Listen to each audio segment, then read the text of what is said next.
Welcome to Cranky Live, the show where bold minds meet real talk. This isn't your average sports or news show. It's where we break down sports, culture, and controversy with facts, fire, and fearless honesty. Here, truth cuts through the noise and hype gets exposed. From football to track and field, from world issues to local debates, we ask the tough questions, speak without fear, and go deeper than the headlines. We don't follow the crowd, we set the trend. While others recycle the same tired takes, we bring fresh insight, unfiltered analysis, and bold perspectives. No echo chambers, no puppet talk, just real conversation for people who think for themselves. Listen with your brain, not just your ears. Think critically, question boldly, and speak freely. This is Cranky Live, where reason rules the mic and truth always win. Come on, let's get into it.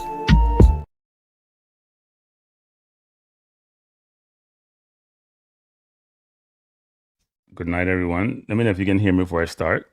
And as Odell says, as you come in, hit the like button. Good night, Odell. How you doing? Hope things are going well, Odell. Vacation Phones Jamaica. Realm Jam, bless up. Thanks for joining. How is everyone doing tonight? Tonight may not be a long show. It may be a long show. Who knows? Let's see if my system is working. You guys can hear me? Because somehow I'm having some system problem. Today I tested the system and it wasn't working as well as it should. So loud and clear, good. Let's hope when I play this interview also that you can hear it. So today's been an interesting day. I have a story to relate to you. I'll do it quick. It's not a football story. So I was talking to what should I say? A family member tonight. And he was expressing some concern to me. He's young, 22, 23. And him look good. Him work out, him buff. Him look good. And he said, why, where my work? And he said, women just chase him so. And he said, those things are not right. He said, even people who may be in relationship are chase him. And him say, that's not right, that's nothing of going so. So I tell him, say, he needs to go get a DNA test because he's not a family member. He can't be. I don't know when man complain about women that chase them. But anyway, we're not talk about that. Him say, we'll get DNA test. We're testing people, we're testing. Something's wrong with him. Because he wants to be a good person. We don't know what good mean anyway. Anyway, yes, we're talking Jamaica football. We're not going to talk about Chelsea embarrassing. Embarrassing. They look, and they had Lavia back. I thought they would play well today, and I watched the game. They were awful. But then again, something, people? Everton should have beaten Arsenal. Should have beaten us. They were better than us. They should have won that game. We beat them 2-0 when Dorman scored that goal and looked like the best thing in sliced bread. But they were better than us. McNeil should have scored when Calafiori blocked it. They had a couple where Raya made some great saves as he normally does. So Liverpool lost too. It's a strange season, is it? Strange season. Let's see what happens with Man City and us tomorrow. People are saying we're favorites. I don't think so. I think it's going to be a tough game. Very difficult game. They have a better offense than us, and we have a better defense than them, so we'll see how that goes. But tonight we're going to talk about Jamaica football. Many of you saw more recently the JFF and Coach Rudolph Speid and Miguel Coley coming out with the team that's going to be playing, or the squad, I should say, the World Cup squad. Let's come out, and people are excited, and people have different comments. Some people believe it makes a lot of sense. Some people believe that it don't make no sense. I think for most people, it's a good squad. Most of the people I've spoken to, it's a good squad. They like the squad. So if that's the case, then hopefully that entails us doing well in the tournament. I call that tournament because it's a 2-game thing. But if And if the view is that we're in a good place, it's a good squad, people like the squad, then, and this was the squad, people. This is the squad. Let's go over it again. We're here for the interview. We'll get to the interview, but we are set it up for the interview. Right? We're set up for the interview. But this is the squad. And there are 3 newcomers to the squad. Well, there are 3 newcomers to the squad, but there's actually, to me, sort of 5 newcomers to the squad. If you take the 2 locally based players, Mings and Merrick. I was watching some tape of Merrick, actually. He looked decent, but the level of competition matters. And then we have Tyrese Hall, who's at Notts County, Tottenham protege, and he's at Tottenham, but at Notts County on loan. We have Andre Brooks, who is at Sheffield. He scored today, actually, but they lost 2-1. They should have won that game. Bamford missed, an unbelievable miss. And then we have Efron Mason Clark, who plays wing. So that's the 3 that come in. And then we have the usual suspect who are there. And maybe if we have time tonight, well, we probably won't do it tonight, but we can go through in terms of what we got a good starting lineup. But today is mainly around, it's not around going through the squad and individual players. It's more around the interview he had today. Now, I'll say this. Tegat from Sports DTM, and go over to Sports DTM people and subscribe to Tegat's channel. Because Tegat was gracious enough to allow me to use his video today. So then report me to YouTube. And he and I spoke. And actually, I was probably going to be on, I decided not to, but I thought about being on his thing today, but I didn't want to ambush Speid. Because, but go to Tegat's channel. It's called Tegat. It's Sports. It's Sports DTM channel. And it's one of the first channels I saw on YouTube when I was first introduced to YouTube, frankly. First Jamaica channel that carried football. So let me just recognize some people and then we can jump into this. Micah said, bless up. Heading from my curse back to Miami. Carousel was one of them. Stop me feel bad. Okay. Okay. Bless up DJ Dredger. Am I saying it right? I saw Mason Clark for the first time. He looks great. Yeah, no. All the players that are coming in are good players. All the players that are coming in are good players. And by the way, we'll talk about that today. Rudolph still not done recruit, so no stay there. Rudolph hasn't finished recruiting yet. He's still recruiting. He then picking 27 already. But no, Rudolph interviewed with Tegat today on Tegat's Sports DTM channel. So please go subscribe to the channel. And so Rudolph has now probably interviewed with every single person out there who has a following in the YouTube space. And he's been on the traditional media. He's been on TVJ. He's been on the old It's 97. He's been on so many radio stations. And then he's been on Ball Pre TV. I think he was on Jason Guna, wasn't he, at some point? No, he's on Tegat today. So I'm one of the few channels he has come on. And I did invite him on the channel. And I laughed because I know he ain't coming over here. The last time I checked Rudolph, I said, you know what, come. Give them a call for you on my channel. And he said, it can't go on everybody's channel. I mean, see him on the channel today. And then Rudolph cussed me out sometime and then we call him out. We don't understand enough people. We can't understand that. So, but me not blame Rudolph anyway. If me criticize me, like I criticize him, I probably wouldn't go either. Because he probably, if someone set him up, I wouldn't set him up. Just asking the question that needs to be asked. So I thought the people who did the best job of asking some of the questions, there are more questions and follow-up questions, is Ball Pre TV in the press conference. And JFF, I know times are hard, but I know how to do better. The podium at the press conference is not fit for purpose in terms of the sound system. It's just not fit. We can hear the people asking the question. The mic is low. Come on. And also, why can't we set up where we can actually have Wi-Fi there or set up? You must have Wi-Fi because you know, Zoom it. We can Zoom it so the people overseas can actually call into the program. Colin Quest is back supporting the program. Bless up, Colin. Appreciate you. I appreciate the super chat. Colin, hope things are going well with you and your family. Hope things are all right. Thanks for the super chat, sir. Truly appreciate it. Thanks for the support. One said, I like the squad, a little light in a couple of years, but much more balanced than any other squad I've seen in years. I'm happy with it.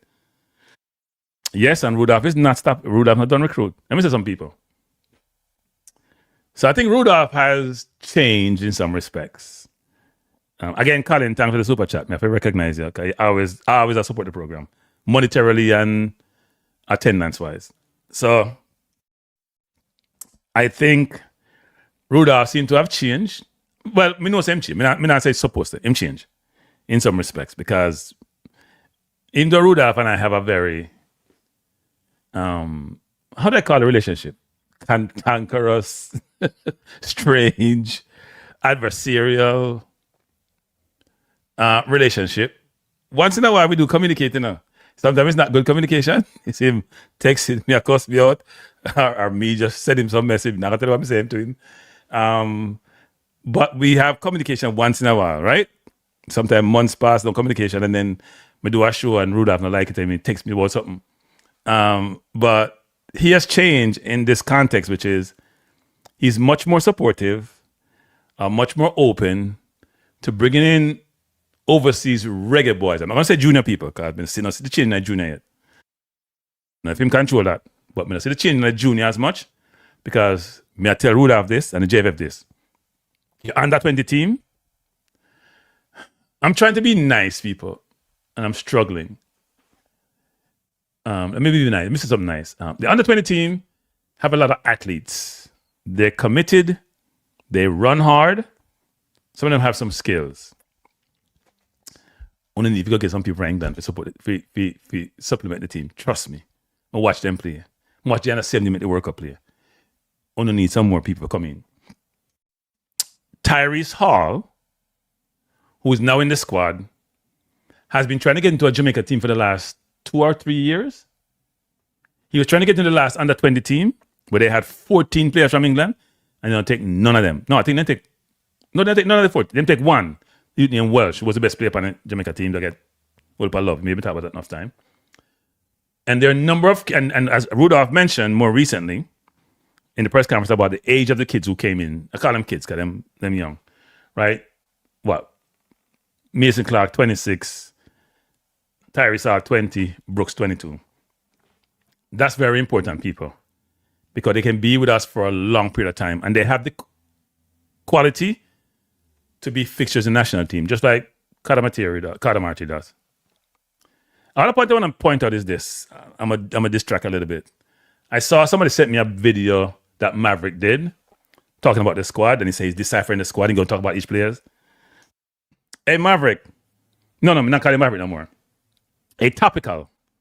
Maverick, now people on my channel from now on, his name is Topical. You know why I name Topical?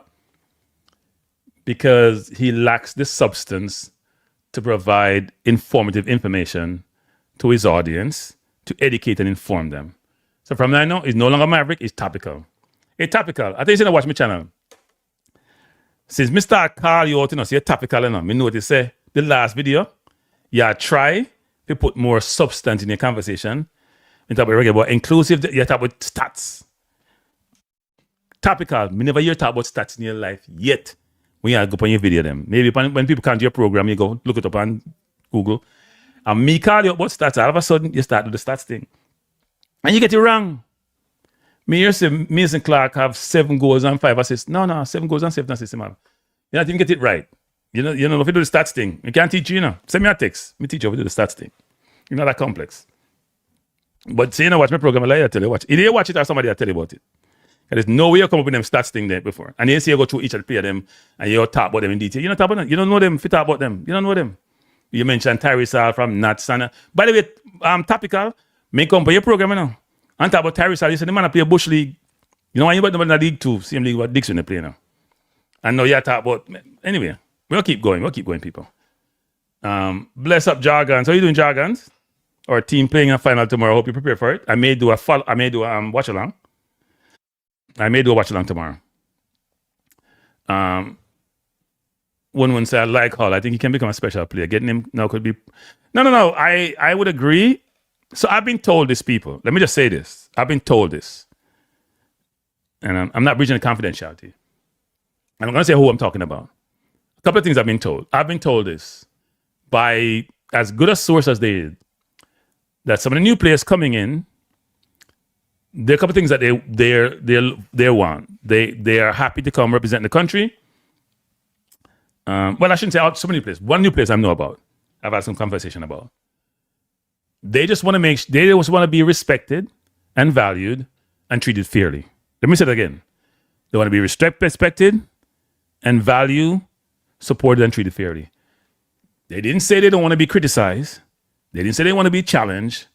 They just wanted to show them, I'm going to put it my way. You want to show them some love. Don't treat them like they're going to treat Omar Hutchinson. That's all I'm have to say. Don't do that.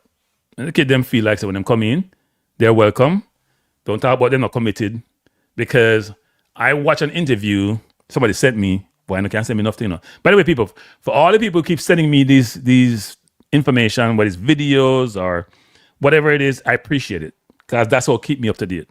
Because I watched an interview with Hayden, Isaac Hayden, talking about a number of different things, inclusive of his time with the Reggae Boyz. He was very committed. So that's the word I look for in terms of how he talked about this and what he's trying to achieve and what the World Cup mean for him and what playing for Jamaica means. All that is in there. Go look up the thing. I may do a video on it once. I may do a video versus a live show. But if you remember where Hayden was before and where he is now, it's night and day. Right? He was very disappointed with the outcome in the National Stadium. He was very critical of the field that they play in Curacao, the AstroTurf. Wouldn't call it AstroTurf because the way him talk about it, it's not good AstroTurf. But anyway, that wasn't good. But he was very critical of that. But he also came across to me as somebody who really desperately want Jamaica to get to the World Cup and to win because he understands how it affects his personal brand and the country and the team in general. So that's the preface for this conversation, which is if you see the thumbnail where it says speed in charge and culture change, this is setting up the discussion. Now, here's how I want you to do me a favor. The last time I was on, I tried to play the YouTube video and there was no song coming out. So as I start this, let me know right away. Then what I may have to do is just leave the picture up and play it on my phone. Because I seem to have some hiccup in my system. So let me go into this. So today, Rudolph Speid, I'm going to jump into the video. Rudolph Speid interviewed with Tegat today. And the genesis for the interview is that, as Tegat would have said, which makes a lot of sense, which is the individuals outside the US who are in the, I'm going to put media in quotes, and who would love to have been at the press conference and love to have asked questions, did not get an opportunity to do so. So again, I want to thank Tegat for allowing me to use this video and also go support his channel, Sports Down the Middle, or the acronym Sports DTM. So thanks, Tegat. I know you were at that event today. And he asked Rudolph to come on and give him the opportunity to ask questions because we weren't afforded that ability to do so. Right? Because the JFF supposedly have restriction on them place in terms of creating Zoom or whatever the rationale was. So this is going to be I'm going to play the interview that he had. And then I may either, depending on how the interview is running, stop it during the discussion and comment on certain things. Or, you know what? Don't tell me. Do I wait until the end of the interview? It's about 40 minutes long, so I want to know. Or do I break it up into, you guys can decide this. Do I break it up into pieces? So we do the first, depends on what the topics are, or the questions are. We do the first number of minutes and then we break it up. Don't tell me. But anyway, I can't comment, So you guys decide. I'm giving you 2 seconds for decide. If you want me to stop it periodically and comment, say yes. If I may play the whole thing, say no. And then what I would do is just follow the directions you guys gave me. I'm not going to lead tonight. I'm going to be led. So just drop yes or no in that chat, people. Yes mean stop it. No mean just play the whole thing. It is long, but it's not boring. It's long, but it's not boring. In fact, it's very interesting, actually. It's very interesting. Very, very interesting, to be honest. You say something, Rudolph is a very controversial figure. You must say something sometime which people have to stop on third. All right, so no, I'm going to stop it. I say, yes, all right. So we'll play it, and we'll stop it. See? So now listen up. Get in the soda. No, get no soda. Don't get on beer. Get some drinks. By the way, before we start, I want to hit the like button, people. Hit the like button. This is almost like exclusive, you know. If you don't know Sports Down the Middle, you wouldn't have seen the interview. So hit the like button, people. We don't have 45 like and 107 people. Hit the like button, people. Hit the like button. Be good. Let me just do some stuff first. I wait for you to hit the like button, you know. Get the like button up to like 106 people, like 70, 80, and we can start press the video. You know what? I'll start it. I'll wait. If you don't want to press the like button, I'm not keeping a like to myself. You know, mystery. All right, let me see if we can get this to play now. If it's playing and it's not playing, then I'll have to play it through another medium. You know what? Let me speed up this thing here. Let me look up some of the music. All right. Let me speed up this, people. Give me a second. How long Tegat play this one?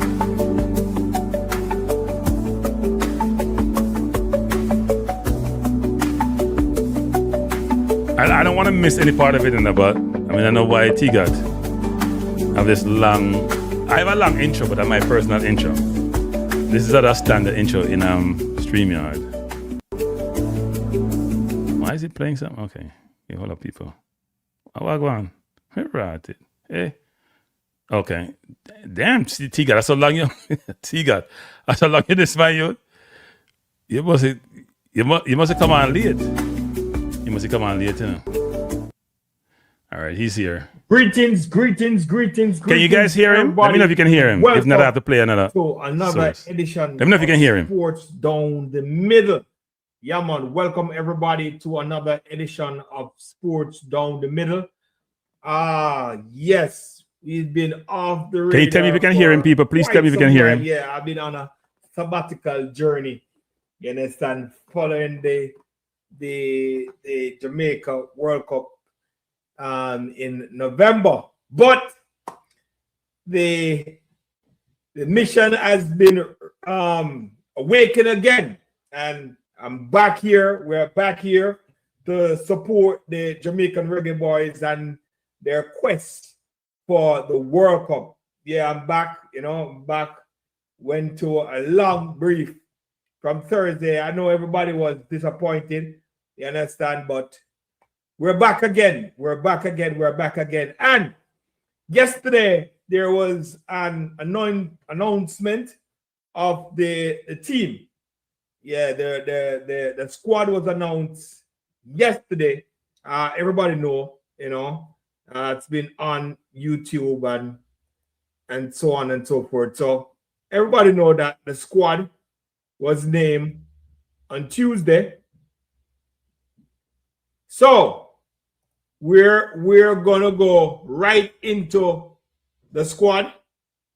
We're gonna go right in the squad and we're gonna talk about it. We're gonna talk about the squad. We're gonna talk about it and the changes. What will happen? What can these players carry us over the line? Can these players carry us over the line? But we will be having a special guest. We'll be having a special guest joining us as we look on the squad. We'll be having a special guest. You see the thumbnail, we'll be having a special guest. And as we look on the squad. So, Jamaica Reggae Boyz fans, football fans, we're at it again. We're in the playoff. We'll be facing New Caledonia, and if we get past New Caledonia, then they are Congo. You understand? But first, our mission is to get past the New Caledonia team. You understand? So we're looking towards the New Caledonia team. It's a fresh look on the Reggae Boyz. New coach, new assistant coach. You understand? Kind of new look team. You understand? Players got dropped out. Players were added. You understand? Can these players carry us over the ump? Can these players carry us over the link? Can these players get us to the World Cup. First of all, let's look on the new look team. Let's call it the new look team. Goalkeeper, Amal Knight, Jamal Wait, Andre Blake. Defenders, I must speed it up, people, because I'm going to where Webster, Speed comes in. I thought he was coming earlier. Mari Bell, Richard King, Damian Lowe, Ethan Pinnock, Joel Jamal Lowe. I must congratulate you. I never as a lot of things doing. Let me just add him. Mr. Speid, the Reggae Boyz coach, joining the Sports DTM. Thank you for on your busy schedule, sir, to join me. And I wasn't able to ask any question. I understand, and this is my opportunity for the YouTubers out there to ask questions of you. First and foremost, I must congratulate you, sir, on your appointment of being the Reggae Boyz coach. That's the first thing. I must congratulate you. Thank you. Second, I was impressed.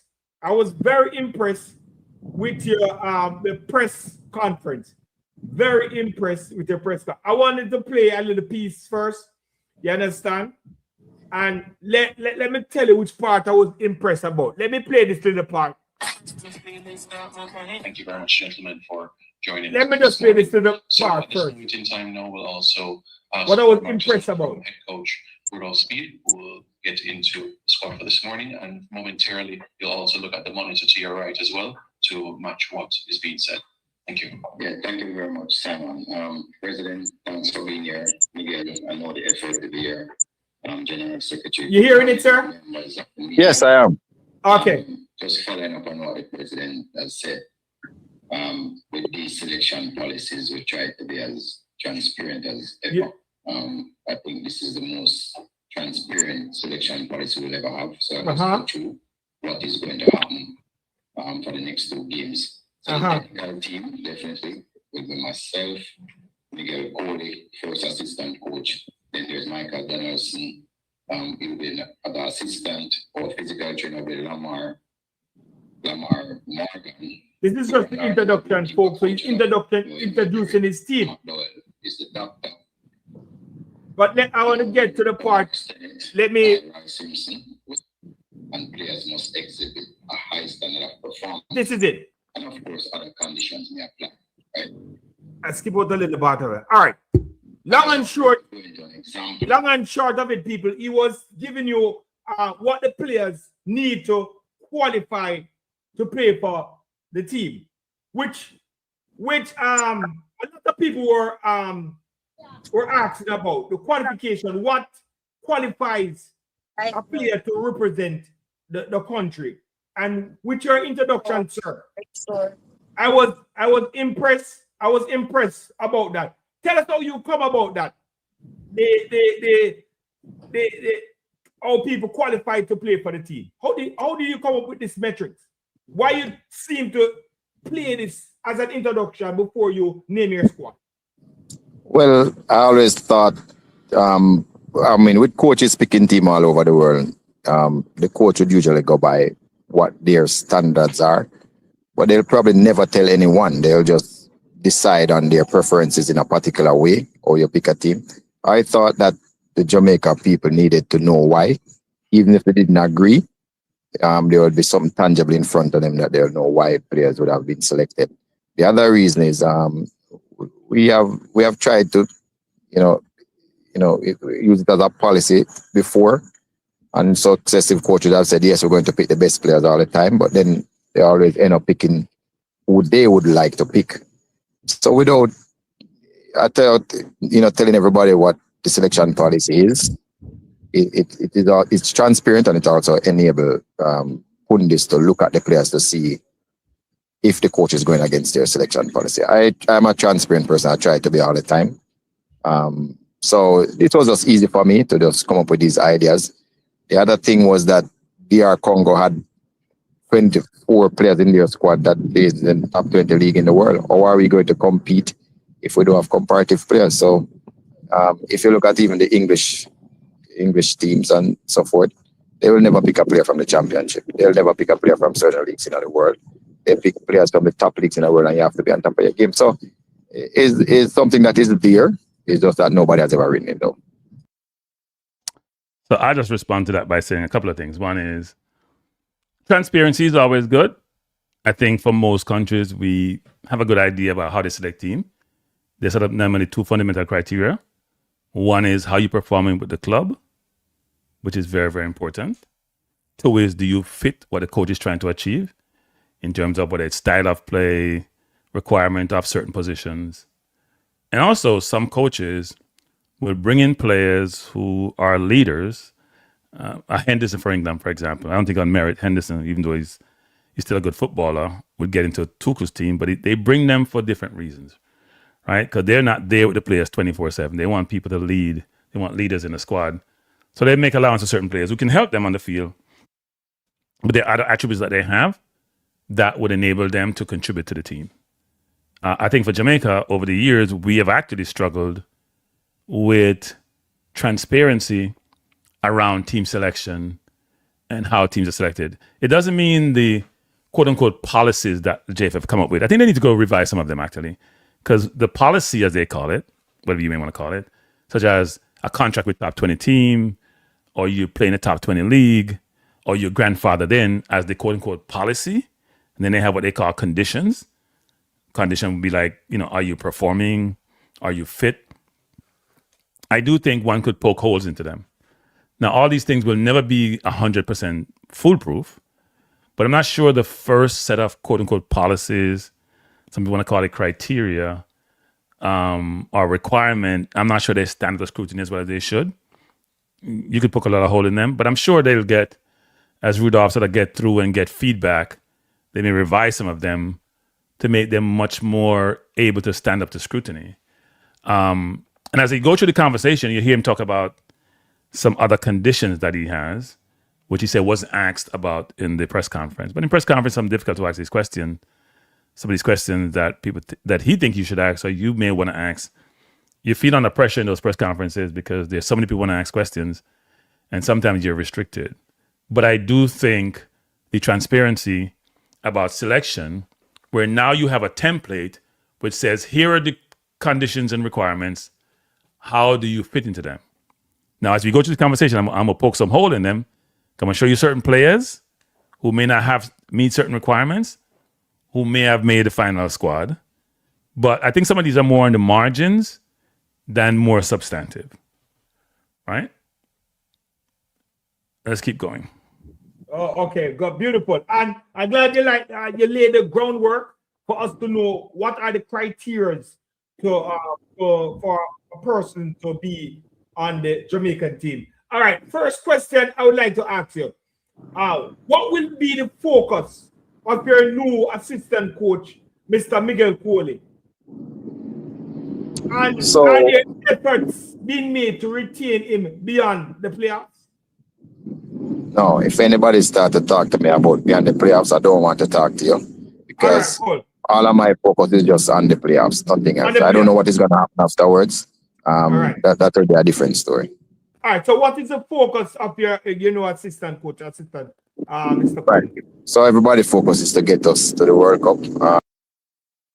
So I'm going to stop this for a little bit. I think Rudolph got to figure out better with the position, that comment. If no one want to talk about this, I want to talk to you. All you have to say, you know what? That's confidential.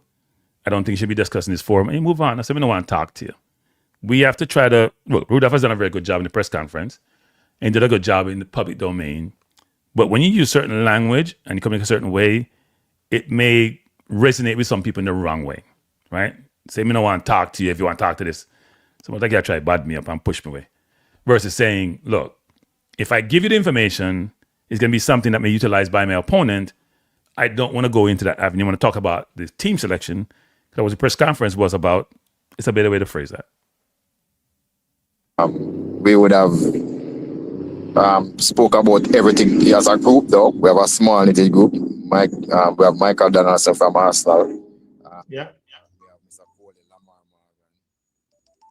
Your tone gone down. The tone gone down, Mr. Speed. The volume gone down. Sorry. You hear me now? Yes, I'm hearing you clearly. We have Lamar Morgan and we have Aaron Lawrence. So that is really our technical staff, and all of us sit down together and make all the decisions. Okay. So they are involved in everything. Of course, there would have been assignments given to each person as we go along. We have been meeting from last year, December, sometime twice a week, sometime once a week. So we are a pretty close-knit group, and we go through, all that is required to go through. So, nobody people have specific duties, but it's still one general commitment that everybody partake in all the decisions that we make. All right. So, what do you know about your opponent, New Caledonia first? You know anything about them? Anything new about them? So you see, just the same way that you just look at each one of our individual player, and we look at weaknesses and strengths as a Jamaican team have. It's the same procedure. We'd look at the weakness and strengths that New Caledonia has. Problem with New Caledonia, they are an unknown entity. We probably only have 3 or 4 games that they would have played, because there's not much to go on. But they have picked this squad now, so we know what the squad look like, and we can go from there.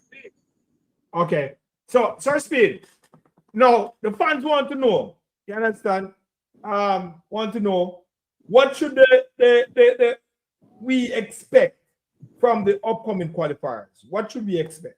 So I struggle with answering all of those questions because I know that really good coaches, if I talk too much about what I'm going to do, they'll know exactly what is going to happen. Remember, players have characteristics. They'll probably guess the starting lineup and have a very good idea of what I'm going to do, which is what I don't want to talk about. Okay, all right. Fair enough. There were some inclusion in the team. Some people were ex-out of the team. Talk about the new inclusion. I was looking at the games today. Some of the new players have game today. Jamal Lowe had game today, score, which is a plus. I think Andre Brooks, yes, he scored for Sheffield United today, which is a plus. How you feel about that? People having hitting form coming in to the qualifier. How do you feel about that? Yeah, well, that's a bonus. Remember, we didn't pick them because they were going to play today. We would have seen their body of work over the year and satisfied that somehow they'll be able to be an upgrade on what we used to play before. So that is how we picked them. Scoring today just helps to solidify the decision that we made. But we're happy. There's a lot of our players that we picked in the squad. They are playing today. A lot of the players that we didn't pick not playing today, which kind of indicate what we have been doing. And, I suppose Lowe has played so many games this year, hasn't been able to score. But the good thing about him is running into form now. I don't know if it's a call up make him start feel happy. Okay. But the last couple of games he has been scoring and assisting, so he's in form. So that's really what we want, Let's hope he carries it over. Yes, let's hope he carried over. All right. So I must admit I'm a little bit confused on that, people. So I know Rudolph has a lot of performance measurement that he utilizes to inform his decision about players that he wants for selection. But I'll be honest, if I'm selecting people who are playing forward, especially center forward, then the primary criteria I'm using are going to be goals and assists. Now, how they move off the ball, how their hold-up play, how good they are in the air, all these other things are good. But the primary stats for me are goals and assists. Now, obviously, minutes are an imperative because if you're not getting minutes, then you can't put goals and assists on the table. But what Tegat was saying that, and I looked at Lowe's stats, they're not great, is that how do you select Lowe when the goals and assists are not there to support his inclusion? And it's actually a very fair question. Now, I think in Rudolph's mind, the assistant coach's mind, Jamal may have certain attributes that they like. And Jamal has been with the Reggae Boyz previously, and he's a good player. And the question they may ask themselves is that when you're looking for selecting players, who are those players' competition? And if you have to decide between 2 or 3 players, what's the overarching reason, given all factors that they utilize to bring that player in? And frankly, at this point in time, if we think about our forward line, all the players that we have, there's Antonio, who's been out for a long, long time and now playing. Whether it's Stewart in Israel, who's not seeing a lot of playing time more recently. Whether it's Nicholson, who just got a club in Belarus and wasn't playing and he kept out of his team where he was. Whether it's a Warner Brown, who's playing locally and was on and off for the Mount Pleasant team. So there are a number of forwards that we have, but no one with a lockdown position. And I'm sure as you hear Rudolph talk about this, which he does a lot, he's very much focused on the level of competition that you're playing against. And you hear him mention that the DR Congo, he's not mentioned New Caledonia a ton, but DR Congo, they have, say, whatever number of players, 20 players who play in the top 5 league in the world. He's thinking about, if you're going to be competitive with those players, then you have to have players of similar yoke, I should say, who can compete against them. We will tie back that into the local players who based locally were selected. But I think that's part of his thought process. So I think it's fair for anyone to challenge, should Jamal Lowe being in the team, frankly, when the last time we saw Jamal Lowe, he was missing an open goal against Cuba. But he's been playing regularly. I think he's at QPR, been playing regularly for them as sort of a second striker. But Rudolph and his coaching staff, with his Anderson and others, have seen enough to bring him in. I know you've been asked a question about our right back. You have Kyle Ming as one of our right back. While we look at your metrics, right, and what you put forward to call for a player. Fans, myself, been asking about what about Gray. We see Gray have a goal to his name. Been playing good in recently time, have a goal to his name and stuff like that. Wouldn't that be a plus for you to include him in the side over me? Just a question. So both of them would have made the criteria, right? Right. Right. Kyle Ming would have played 2 games for us in against Grenada and against Martinique. Could have started in both games. Right. I think he played the full games in Grenada. So, and Kyle Ming was the captain of the second game, of the team in the second game. Right. Kyle Ming would have been going through all what we are trying to achieve in those 2 games. He'd have done like 7 sessions with us. He knows exactly what we're trying to do if he gets to go on the pitch. And so we picked about 6 players from those 2 teams to be on the squad. Now, if anybody understand how adults learn, then what Kyle would do for us, he would already understood. So if one of the new players need like help, he'll be there to help too, right? So he knows what we want to do, and we thought he did it exceptionally well in the 2 games that we played, right? So this new player, it would be new to whatever we're trying to achieve. He plays very different from how we want to play the right back. His team played very different. So Kyle Ming, to me, is a good option for us to have based on his knowledge. I mean, he's the captain of the team in the last game and familiarity with what we wanted to do. So I think that gave Kyle Ming the edge over Gray. Okay, good. This is where Rudolph said I lost me. By the way, people, please hit the like button. We have 197 people. We have 103 likes. Those numbers they're very different. I'd love to see 197 likes with 100. Unless you don't like what I talk about, then a different story. If you don't like what I said, you don't feel it. You not feel hit the like button. You have to hit the like button. But if you like it, hit the like button. That's where Rudolph shall lose me. So Rudolph basically is saying that Kyle Ming understand what he's doing, what's required, and can basically satisfy the system that's going to employ or deploy when we play in these two games. So it's easy for him to acclimate versus bringing in Tavon Gray, who's playing in the MLS, who's 23 years old, and as Tegat is alluding to, playing well. I'll say this, which is, I have no idea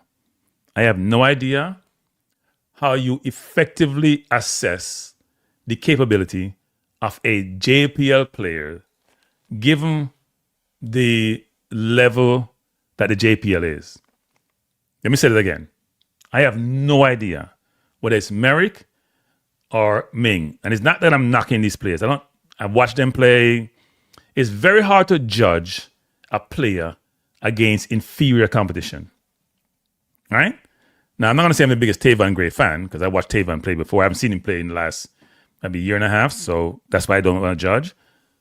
But there are different levels they're playing at. And if you're going to use acclimation and how you play as the basis for selection, then I'm sure the player, if he's a good player, can adapt to what you're trying to do, just like all the new players, whether it's Mason Clark or Tyrese, however, is coming in. In fact, all the players coming in, and the new players, do we know what system Rudolph is going to adapt? And if that's the case, then everybody, except maybe Ming and Merrick, are the ones who would know what he wants. So everybody would have to learn. Now, you can more readily assess Tavon Gray's capability and ability given the level of competition. It's very difficult to do that for Ming or Merrick. I watched Merrick play. He looks very decent, actually, to be honest. But the level of competition matters. And it's very important for one to understand that for me to judge you and how good you can be, and I'm playing against a country, say we get to the Congo game, where all the players are playing the top 20 teams of the world, and we're comparing to a JPL with Mount Pleasant. When I saw them against a mediocre LA Galaxy and they look lost at sea, it's very hard to assess Kyle Ming against Grenada or against Martinique or against LA when they didn't really do much against LA, to be honest. None of these teams have scored a goal against those teams, whether it's Cavaliers or Mount Pleasant. They could have scored against MLS team, and LA is not the top of the MLS chart. So it's very, very difficult to assess these players. That's where it sort of falls down somewhat. When you say you're going to play in the top league in the country as one of the policy, and JPL, which is not even the top 10 in CONCACAF region, much of the world, if you want to rank JPL across the world, it's probably, I would say it's way up there in the 80s, 90s, frankly. Because I think in CONCACAF it's about, is it 14, 15? It's way down in CONCACAF. If you extrapolate that to the world, so how do you judge a player who's playing in the MLS, which is probably maybe top 20 in the world, against a person playing in the JPL? I have no idea how you do that. And that's where the construct that he just set up kind of falls down somewhat, because almost as if you made a decision to satisfy a certain constituent when you're making it. That's what it comes across to me. And I'm sure Rudolph would say that's not fair, that's a wrong way to view it. And overall, in totality, I am supportive of what he's trying to accomplish, but this is where it falls down a little bit. We're not.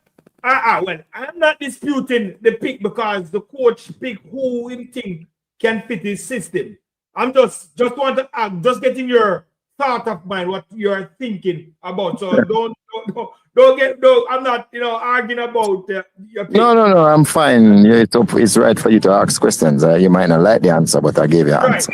You gave an answer. All right. So another player that I see on the team that has not been playing for a good while, maybe 2, 3, 4 games. I don't know if you'll be ready. And that's the defender of Ethan Pinnock.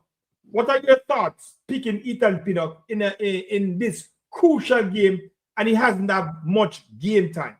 So Ethan Pinnock has played nearly 600 minutes from the start of the season. That's what he has played. And if you ever go visit a Premier League environment, even if you're not playing, even if the gaffer close you out of the team and tell us you must go train by yourself. Right. The method of training for those players, they monitor everything just the same. The method of training, your fitness, yes, you might not be playing, but the method of training, they monitor your fitness, your diet, everything. When you're training, even if you're training by yourself, you have the physio, who needs extra training, does get it. In the Premiership and the Championship, trust me, you hardly skip a beat because they know that whenever they call on you, they want it to be tip-top shape, right? But the other thing is that at that position, we actually have a problem. Right. Yeah, I mean, I'm sure you can't call a next name.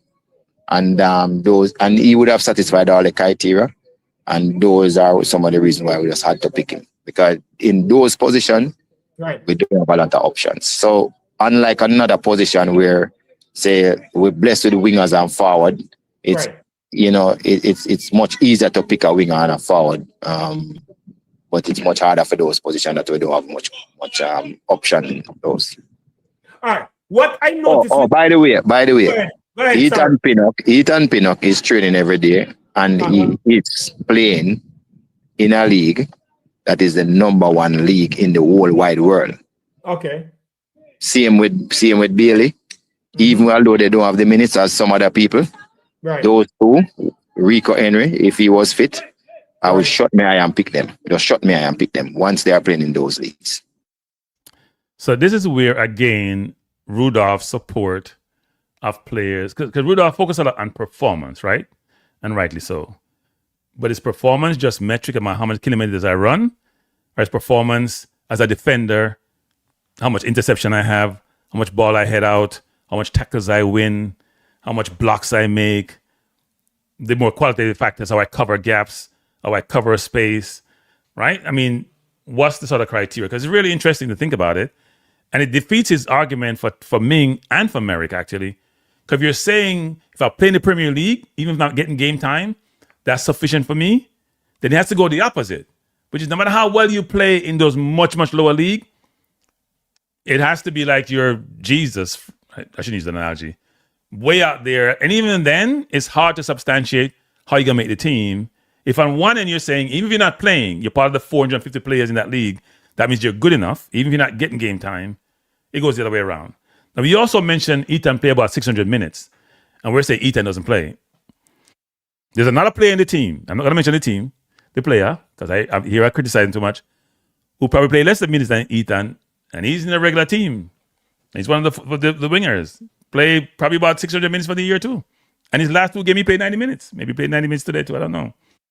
But even with that, he wasn't getting no game time. So when we're assessing players and minutes they play, and by the way, that player have no goal and no assist. So don't hear me talk about it. So I'm not call a player because somebody say I beat them too much. But it does tie into the construct or the situation whereby when we're making these decisions, we can always leave ourselves open to scrutiny or to criticism, which I think is fear. Because if you're saying Ethan, who only plays cup games and frankly is not playing cup games now because they're farther along in the competition and they're playing their quote-unquote best players. But Rudolph is also right about this, which is very important, which is also very sad. His point is, well, tell me who else I can put in that position. And frankly, there's nobody. We have 4 center backs. We have King, we have Lowe, who's playing in Indonesia, which is also not a top league, which is also a query around him because he just got there, he's been playing like 4 or 5 games, but he wasn't playing before that. We have Pinnock, and we have Lati. Now, somebody you probably could call up Mason Holgate, but Macy's not playing at a certain level either. So there's no easy decision, and it's very subjective to me about who you select. As somebody who's not getting game time, I don't care how much you train, you can't replicate match. You can't replicate game day, right? If you're Pinnock. Versus somebody like King who's playing at St. Mirren, which is not doing that well, but he's getting game time regularly. Versus Lati, who's playing at Coventry, didn't play for most of the year, played the last 6 or 7 games, is a regular starter now, and playing really well. Or a Damian Lowe, who is in Indonesia, didn't have a team, maybe doing well there, but the level of competition, as I mentioned, for Tyrone Mings or for Merrick, is not at the level what it needs to be. That makes that all difficult.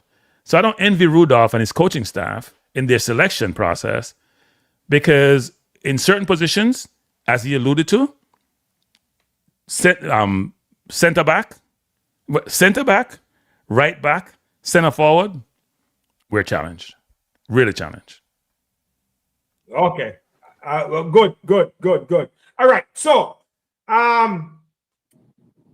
in recent times, we lack in midfield. We always look on the midfield and say, yo, the midfield lack the player. But this midfield that you have, Isaac Hayden, Lambert, Henderson, all Palmer, Brooks, Bailey, Bobby Reed, Merck. It's balanced.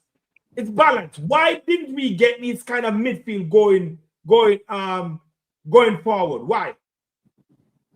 It was important for us to have a balanced team when you're going into a mini tournament. We made sure we pick 8 defenders, 8 midfielders, and 8 forwards, and then 3 goalkeepers. That's how we came up with our 27. We could have carried anywhere between 23 and 26, but we realized that to have a balanced squad, we needed 27, and that's what we did. Now, I can't speak for another coach because they decide what they do, but based on how we approach everything, picking our teams, it was important for us to cover every position and not having to be putting round pegs into square holes or square pegs into round holes. We try to avoid that as much as possible. So, you know what? Rudolph, I'm going to beat you. Sorry, people. I beat Rudolph on that one. I'm going to beat Rudolph, people. Let me say this. We went to the Gold Cup with, what we go with? 2 midfielder? 2 midfielder. Sorry, man. I'm still busy asking the midfielder. 2 midfielder we got Gold Cup with. Because we know Hayden wasn't going to be here. And we know Bobby Reed wasn't fit. 2 midfielder. And Rudolph joined this coaching party as a technical advisor subsequent to the Unity Cup. So he was around. So you want to tell me Rudolph couldn't say, hey, McLaren, you can't go with 2 midfielder, my youth. You have to do something different. That doesn't work. You want to tell me that? I think I'm me the first one. Me I take credit feet who pointed to a 2 midfielder, you know. And then me hear Rudolph on topical channel I talk about this. Now, in my eyes, if me a technical director of the football or the technical committee, me a question that and challenge it. That can't happen. You can't go tournament with 2 midfielders. Doesn't make any sense. So for people to say, for now Rudolph to say, well, I wasn't the coach, Rudolph, I can't get away with that. I'm sorry, Rudolph. But like some things I don't know, I can't get away with that. We can't pass the buck about that. Where was the president? Where was the technical director? Where was the head of technical committee? Where were the assistant coaches? Now we have a more balanced team. That's how the team should be. We care about 10 forward, 10 defender, and 2 midfielder. Makes no sense. So me now make Rudolph change the narrative. I'm sorry, Rudolph can't change the narrative. I think you own that. You partially own that. You're not a coach. You partially own that. And it shows you that McLaren, even though he's a very experienced coach and have been with the best organizations, also made a lot of errors.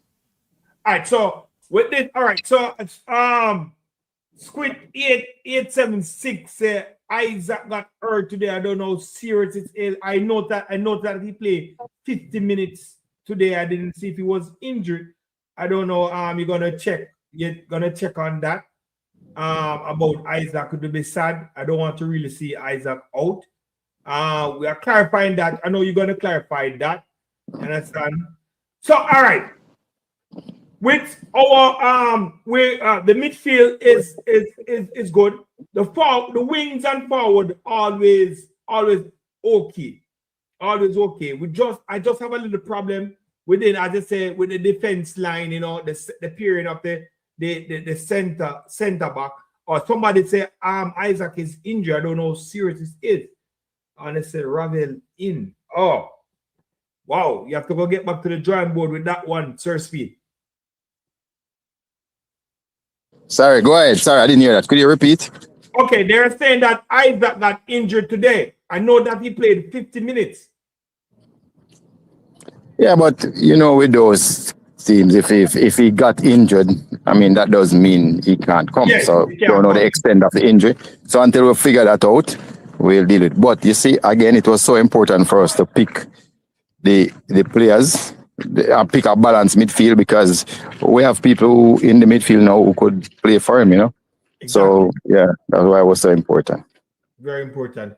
All right, so all right, in your press conference, right, you said that lead us to what I was going to ask. In your press conference, you noted that the squad is not yet confirmed. You know what? I think Tegat did a good job of asking certain questions, but he missed a trick. You should have asked him who will play right back. Because if you're bringing Ming and Free injured, he may not want to tell you, but does he believe he have no... So rephrase the question. Does he believe he has no cover at right back? Because if Frey can't play the first game against Caledonia, because he's probably potential at right back, and then Ming is going to be thrown in, maybe they think it's not good competition. Caledonia is not that good, so that allows them to be able to do that. I would assume that's what it is. That must be it. Complete. Squad is not yet complete. Can you share whether there will be any notable inclusion locally or internationally? Yeah, we're still talking to a couple of people, but we're not sure what will happen. So we're keeping our fingers crossed. Okay, that. So people, that's new news, you know. If there's such a thing as new news. Rudolph says they're still talking to some new people. I wonder who those new people are. I don't want anyone to speculate, you know. In fact, I didn't hear about any new people, so I'm finding that really strange. Only people I know who have passports are the old people, Jonathan Rowe, the prodigal son in Mason Holgate. I don't know if anybody passport. I know Keenan Davis is not coming. I know Cameron Archer has his papers, but it's my knowledge that he's not coming. So I don't know who those people may be. That's really interesting, actually. Maybe some other people got fit and can't come. I don't think Louis Baker can come because Louis Baker has been injured almost all year. So I don't know who those people are, actually. That's interesting. I know one person who's not coming. Ravel is not coming. So anybody over Ravel not come. Ravel not come. Ravel is not coming. Unfortunately. I'm a big Ravel proponent and supporter. I was telling somebody that with Ravel, he may not be able to run as much as he should be running, but I view Ravel like a Perlo or a Busquets. I don't see them running up and down anywhere. They just control the game. And when you have certain skill sets that where you can control the game, slow it down, speed it up, make a 40-yard pass on a dime, get by a player, create space, you may not be what you used to be, but you still have enough to differentiate yourself and to compete really well. But I don't think he's not coming. So Ravel is out the mix. That sounds good. Everybody's expecting. I mean, if you saw our efforts to recruit players who can help us, I mean, it paid off with the ones that we got, and we got them young. So I mean, the process, we're still, in the process, because I mean, better players make it easier for coaches. And we all know that. So we're still in that process of trying to ensure that we have better players to represent the country. I mean, it's a trend in the world where everybody is doing it. They're trying to get better. But New Caledonia got some players. They are going to do the same thing. So it's just for us to see if we can, get the best players we can to play for the country every time. Okay, good. That is good. So the best part of the interview will come out now. As far as what me concerned, the best part of the interview will come out now. Now listen carefully. So the best part of the interview will come up. And we like that. As I said before, I love the introduction. I like the balance of the squad. I was heartbroken in November. You saw me at the stadium. The squad kind of get me back interested in this Reggae Boyz to qualify. I know there's a lot of things on the line. You understand? Big prize on the line. We're choosing the harder route. You understand? It's a tough things on your shoulder right now, Mr. Speid. A tough things on your shoulder right now. Are you really thinking about that? Or are you just thinking positive that you're going to get this team over the line? So I always knew it was a risk, but the truth is, what is life without a risk, right? And when people who are braver and take risks usually get ahead. So I see this as an opportunity for us to put our best foot forward. I realize that we have to make some changes because if you know what they say about insanity, doing the same thing over and over and expect to get a different result. So there were some players who definitely wasn't pulling their weight, which we had to, look for players who would be doing better and that is something that we have successfully done. One of the things that everybody seems to be skipping around was that we had a lot of indiscipline in the team. So if you notice, when I say other conditions apply, I notice nobody asked me about what other conditions was applied.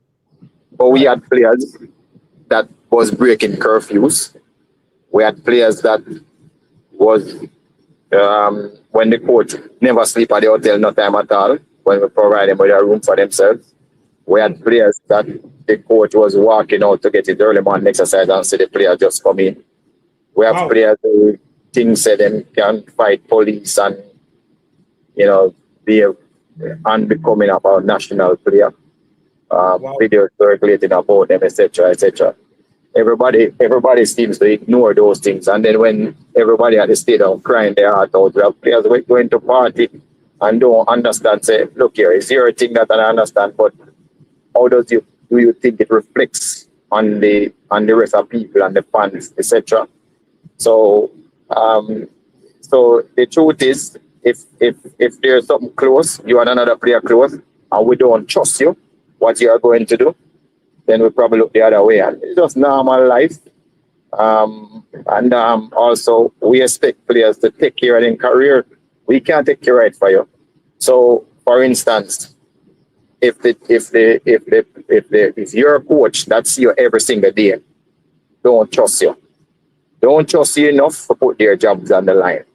And why would us, the coaches coaching the national team, trust you to put our jobs on the line? So there's a lot of deep thinking that went into picking this squad. And we thought, instead of having players believing that, I must make a squad, you have a place here, it's your birthright, we decided at this time that everybody must work. Every posse must work and work hard. And that's what we're all about. We, the coaching staff, working hard. We meet, we look through stats, we look through everybody.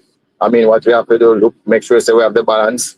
We look at the sessions that we need to do. We know we don't have a lot of time, but we believe we must work hard, and we believe players, they must work hard. And players, they must take care of your career, because we can't take care of it for you. You need to convince the coach at your club why they must play you. If you're convinced that coach, I am convinced. But that's where we are. Wow, well said. Well, Mr. Speid, thank you for coming out with that. We've been hearing about indiscipline, and it was we saw stuff on the internet. Nothing was addressed. You understand? Thank you for coming out. I know a lot of fans. You understand? I have over 40 subscriber. You understand? 40 over K subscriber, and we heard things. You understand? We see things, but no reprimand was done to players, which was really, the fans was really a draw thing. With the last game coming up, we expect players to be focused.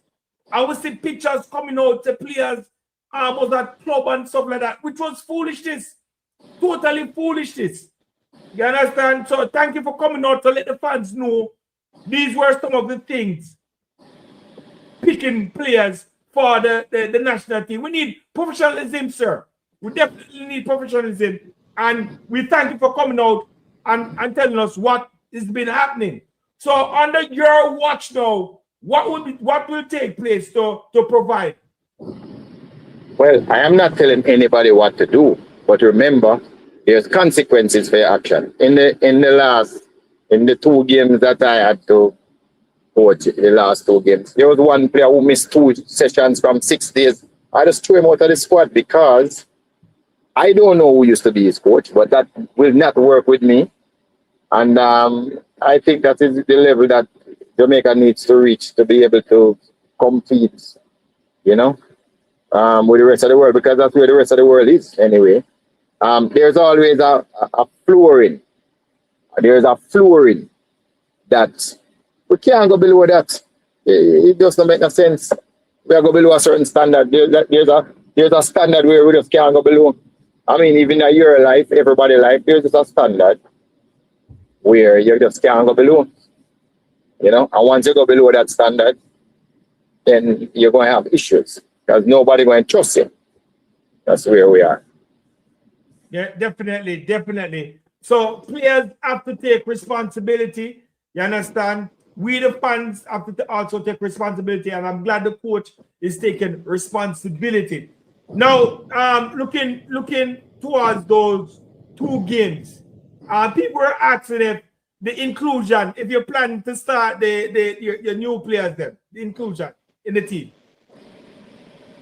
So there is a story that some of the players, before they come to Jamaica, they would tell the coach, ask the coach if they're going to start. To say, boy, coach, if me now come, if me now start. And I am told, I do have the evidence, that promises were made. So that is why when you see certain players, even when they come here and the eye test don't work out with the data, you see certain players start because they were promised to start. Wow. I will never ever promise any player start. Never, ever. So nobody is guaranteed a slot in my team. When you come, I'll put the eye test on you and then I decide.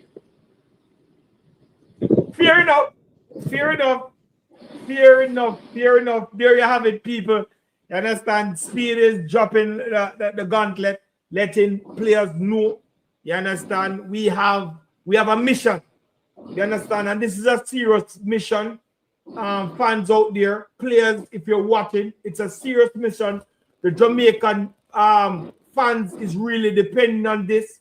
You understand? It's like we breathe the football. You understand? We love the football and we're breathing the football. So we want you players out there to take responsibility.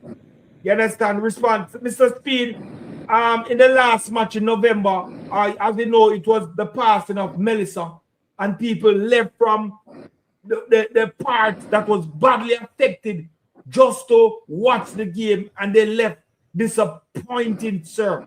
You understand? Disappointed. People fly down, like myself, come down to watch the game, see if they could have gone over the finishing line. You understand? It didn't happen. Now we have a second bite at the cherry, and we're depending on you, sir, to see if you can carry us over the line. You understand? We're rooting for you. You understand? The Jamaican fans are rooting for you. But you know, if you drop the ball, Mr. Speid, if you drop the ball, you know it now go pretty. And I don't want you to drop the ball. So I promise I don't know what you mean by that. All I know, and this is what I consistently say. Go ahead. We had 2 disasters last year. It wasn't the hurricane alone. That day in the stadium, that was another disaster for the whole country. So I'm aware. As I said before, I'm a national. I'm aware. We had 2 disasters last year. Jamaica people need something to cheer them up. Exactly. But don't get it twisted. This route is even harder than the last route. It's harder. So I don't know if you're threatening me, but one thing I can assure you is that we're not going there to make up numbers. We're going there to give everything we got, left everything on the field, and the coaching staff will be up to the task. So that's all we can promise you. So we're going to give everything, but at the same time, we think it can be done, you know, and that's what we're coming to do. We think it can be done, and we'll be doing it. Okay. All right, sir. Thank you so much. You promised me half an hour. I got 40 minutes. I need 38 minutes. I want to thank you to out of your busy schedule to tell us, answer a few of our questions, for few of my questions. You understand? And we're rooting for you, and we hope that we can make it to the World Cup. You understand? Thank you. Congratulations, Mr. Speid, and all the best. You're welcome. Thank you.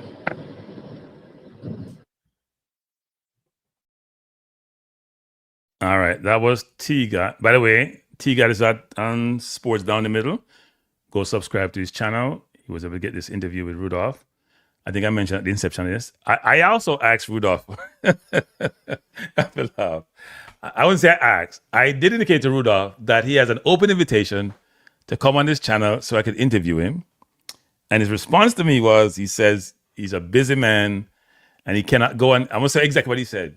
And Rudolph, you watch the program, son. If I know you watch this, he said, "God, let me tell." He said he can't be on every channel, but that's exactly where he is on every channel. He just say, "I don't want to be on your channel." That's what he should have said. Not on every channel. Me not come on your channel, cranky. Me and you don't agree. Me not come on your channel. So he should have said no. So I'm not saying he can't be on every channel. Because I would love to interview Rudolph. I have a lot of questions to ask. I think sometimes when you're asking questions, it can be challenging. But I think they got to be more follow-up questions, right? Like I would challenge Rudolph. You have to select Pinnock. And you say, boy, you have to play enough minutes. And you have to select some other player, X, Y, Z. All those questions need to be asked. Or questions around Rudolph. You were part of I was here to assist, not insist. Did you assist to get some more midfielder than the two Reggae World Cup? They may seem like it's revisionist history, but if you're gonna bring it up, then it's part. If you bring it up, if he brings it up, it's part of the conversation. It needs to be flushed out, right? Now Rudolph appears very confident. I must admit, very confident about qualification. You may not hear it there totally, but he's very confident. Even though DR Congo has 20 players in top 5 leagues in the world, I don't know how you get that confident, to be honest, or the top 20 leagues in the world, whatever it is. I don't know how you get that confident, to be honest, given who we have, but he comes across as very confident. I would not be that confident given our center forward position in the heart of our team. Because I hear Hayden got injured today. If Hayden can't play, just go right down the middle. Center half, CDM, 10, and our center forward. Right in the middle. Right now we don't really have a 10. Well, I guess you can put Palmer at 10. Even though I'm hearing noise about Bailey playing the 10. Because out wide, we need people who can play defense, which is Mason Clark to me and probably Tyrese Campbell. There is a man going to play defense, being to play defense. Right? You need people outside there who can move the ball up the field, and especially your right back need enough help. Let me say, I put Bobby Reed at right back. That's just me. So I have somebody who can defend, but also can attack. But it's going to be interesting. Now, the most interesting part of the interview was Rudolph talking about standards and discipline. So what were your thoughts on that? Somebody says he's not injured. Well, people were saying, you see, I say he was injured today. I didn't follow up. So if he's not injured, that's a good thing because we need him. Not a want, it's a need. So he mentioned coach going out to run in the morning and somebody are coming. So they give people rooms at the hotel and they don't use the rooms. Because when you're in Jamaica, you want to be in your own bed, right? But at the same time, you have to understand that they're creating an ecosystem and an environment, and everybody have to be subject to the same rules. And you can't just violate the rules. So Rudolph is saying, there's a new sheriff in town, people. And him carry a big stick. And if you don't want to adhere, you got to go. I don't think that applies to the overseas born players. Let me repeat that. Because Ravel not come. So we know Ravel's there. And I'm going to say this. Somebody's going to take the wrong way. But you guys know I am. And if you want to take it the wrong way, your problem. When I look at the Jamaica players in the team, not all of them. There are some players like Blake and Lowe who know to conduct themselves, comport themselves in any environment. Right? But there's some other players who grew up in certain environment. I don't know if they were in two-person households or not, who have not been coached, I'm going to use the word mentally, that allow them to function in certain environment, whether on or off the field. And it manifests itself as you see what transpires when they come to play for the national team. And then me hear people like Topical, I talk about who committed and who not committed. Now, if you're going out and coming early 9 morning and you go party, is that commitment Topical? Because you hear Topical making commenting about certain things, and Topical don't look at the picture. Now, my colleague, my friend Andre, before the game, who runs an academy in North Carolina, you hear me talk about Andre quite a bit. We have a lot of dialogue around some of these things. And one of the things that he does really well is what I call the mental coaching of his players. He'd give them assignment. He'd give them book to read. He'd have conversation with them. He'd put them in a comfortable environment and allow them to navigate their way because they're kids who are 13, 14, 15, 17, 18.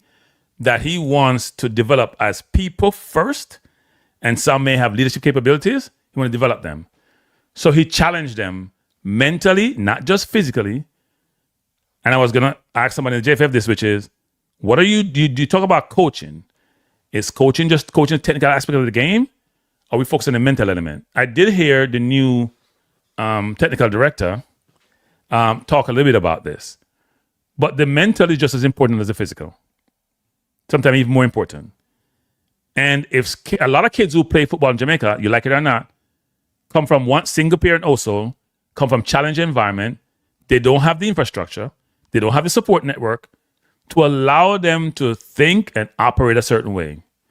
And the football field and the training there that you provide, if you're providing the right ecosystem, can allow them to develop some of those attributes that they need to have to allow them to function, not just as footballers, but as members of society, and know how to comport themselves not only on the football field, but outside.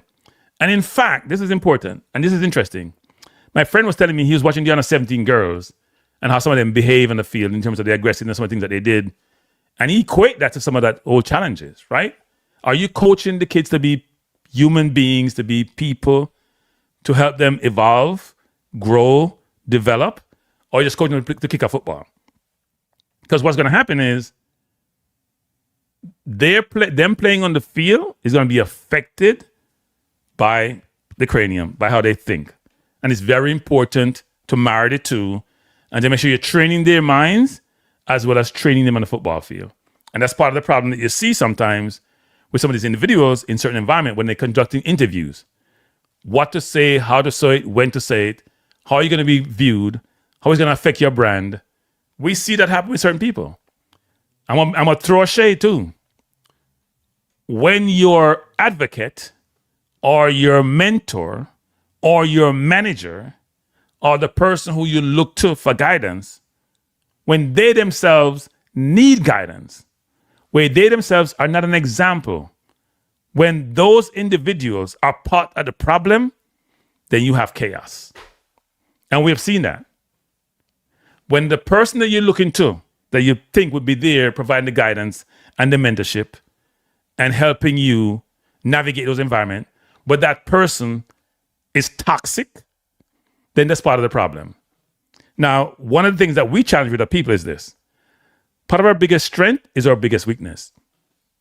Our aggressiveness and take no prisoner attitude, and I'm going to call it arrogance versus confidence, actually helps us in a lot of different environments. But it also can be a detriment.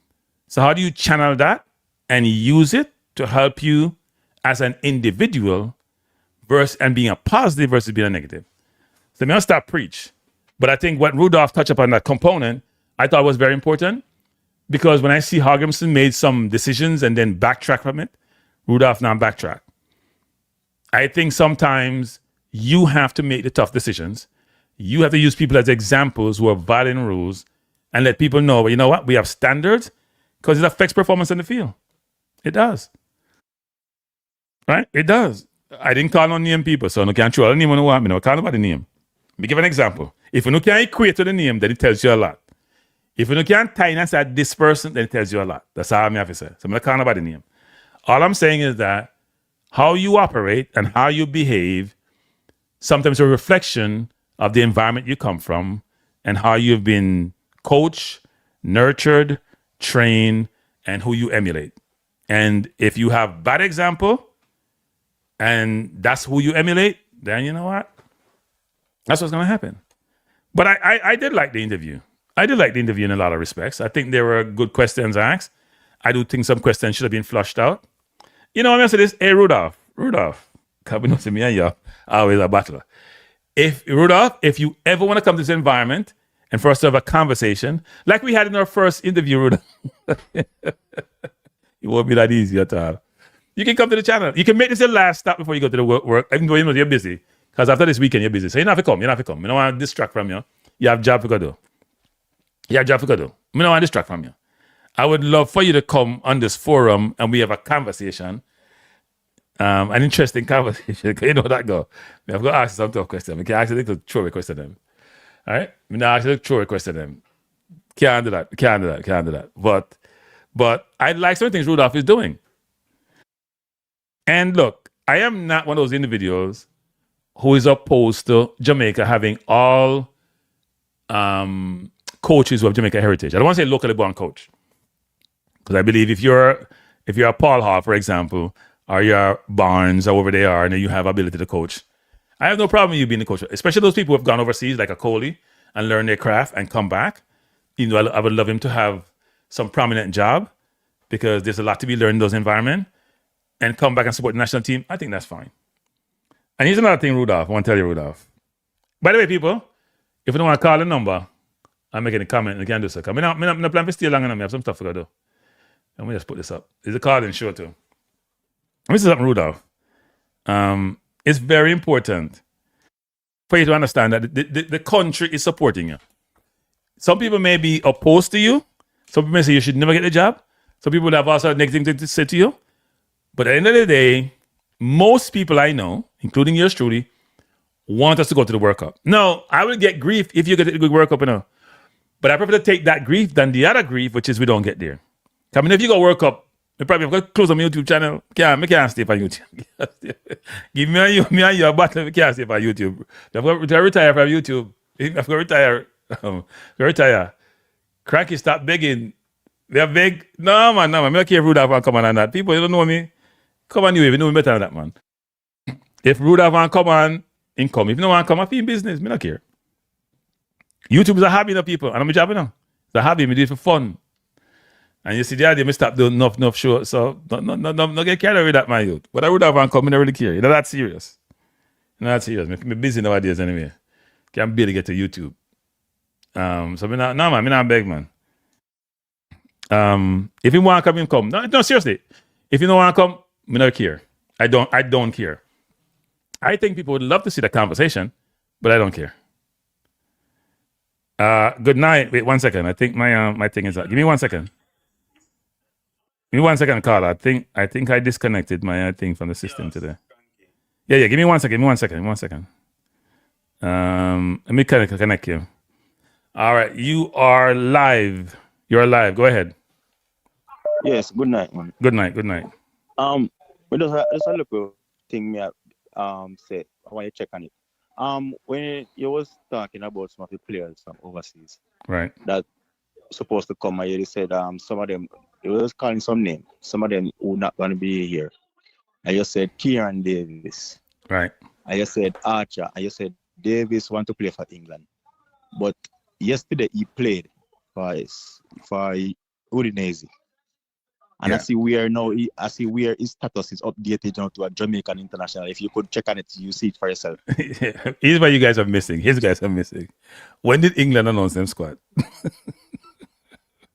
When did England announce? Wait. I was looking into that today. To be honest, Frankie, I was looking into that today, and I said, "Oh, they saying don't have any citizenship or anything." So, he does it. It was been it. So here's the thing, people don't. No. Here's the thing that happens with some of these kids. They are used to people doing everything for them. I'm not saying that's his case. I'm going to give you generality. And it's not that they're not interested to get their passport. They're just lackadaisical. Them just, you call it Jamaican, them call it don't care. Some of them just don't care. So some of those kids, we know one of them for fact, who are pushed for company for Jamaica. But if you go London, go do him thing, him can't get down there. London, if you go do it.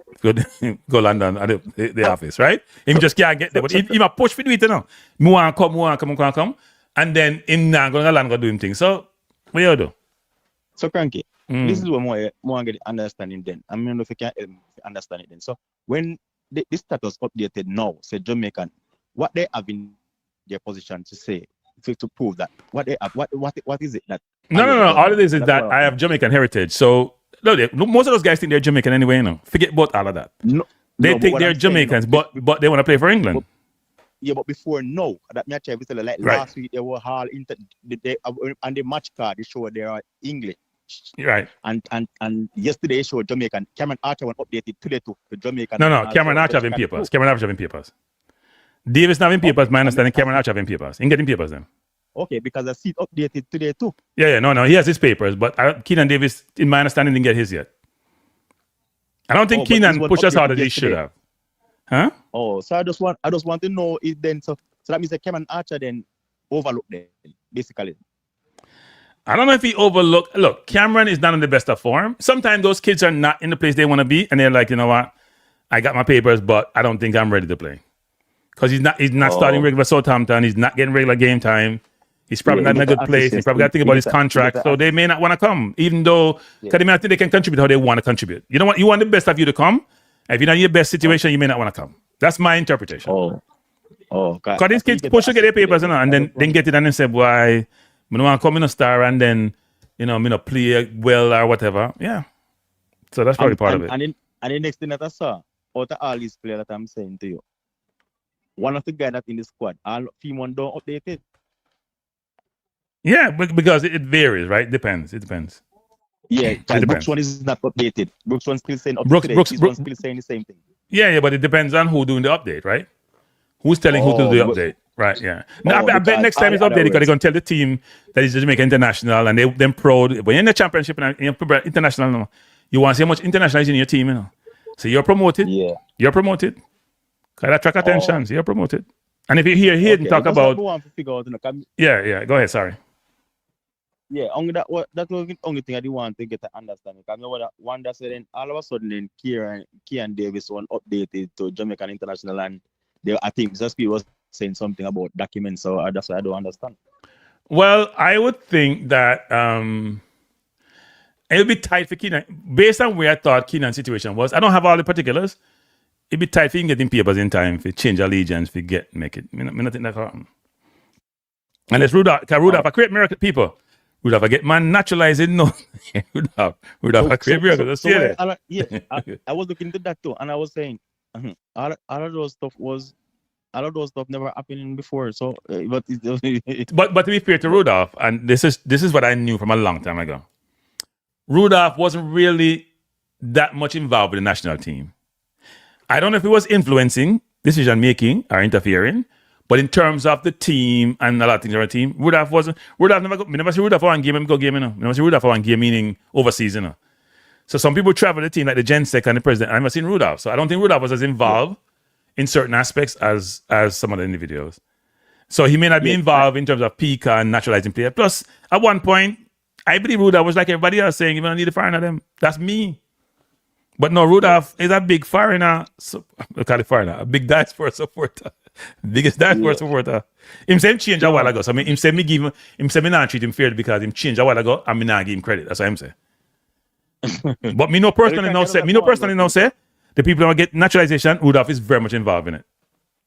Yeah, I figure out that too, man. So I just that might. Yeah, man. Appreciate the call. Yeah, man. Yeah, man. Bless. Thanks for the call. Yeah. Yeah, people. It's an interesting time. It's an interesting time. Let me see me cover this person.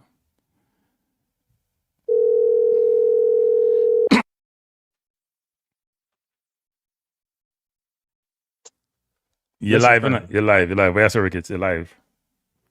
Oh no, man! I just called to ask you what are your thoughts and opinion and Mr. Speid in a tactical sense, from a tactical point of view. Have you seen anything tactically that you like? Damn, you put me on the spot. Not so far. I don't know what the new speed is, but the old speed of Cavaliers, no. I'll be honest. I don't like kick and run football. So I didn't see anything from Rudolph's previous stint as coach. So I haven't watched it. I didn't watch much. I think I watched very tidbits of the one recent game, but I didn't watch a Grenada game or Martinique game to make an informed decision about what was he trying to employ in terms of strategy. But I wasn't a big proponent of how Cavaliers play football. They try to play counter-attacking football, or as they would say, transition football. And I believe in today's environment, you rest on offense and you work on you rest on offense, right? You work on offense. On defense, do your work. But offense, rest. You can't rest when you don't have the ball. You chase the ball all the time. You just can't. You can't when you play offense. If you have the ball, so the team chase you, so you run out. I'm saying Jamaica, you run out them belly. You make them exude energy. You exert energy. You can't make it a situation where you just kick the ball at them and hope that you catch them on the break. And then, no, so I'm not be them footballer. And that's what I see from Cavaliers. So I want to see what Rudolph does when it comes to New Caledonia and Congo. He may go the same transition route. Because normally you play transition football when you have a better team you're playing against, right? You try to play more mid-block, low-block, and hit them on the counter. He may do that against Congo. I'll be very disappointed if that's how he play against New Caledonia. Because we're a better team.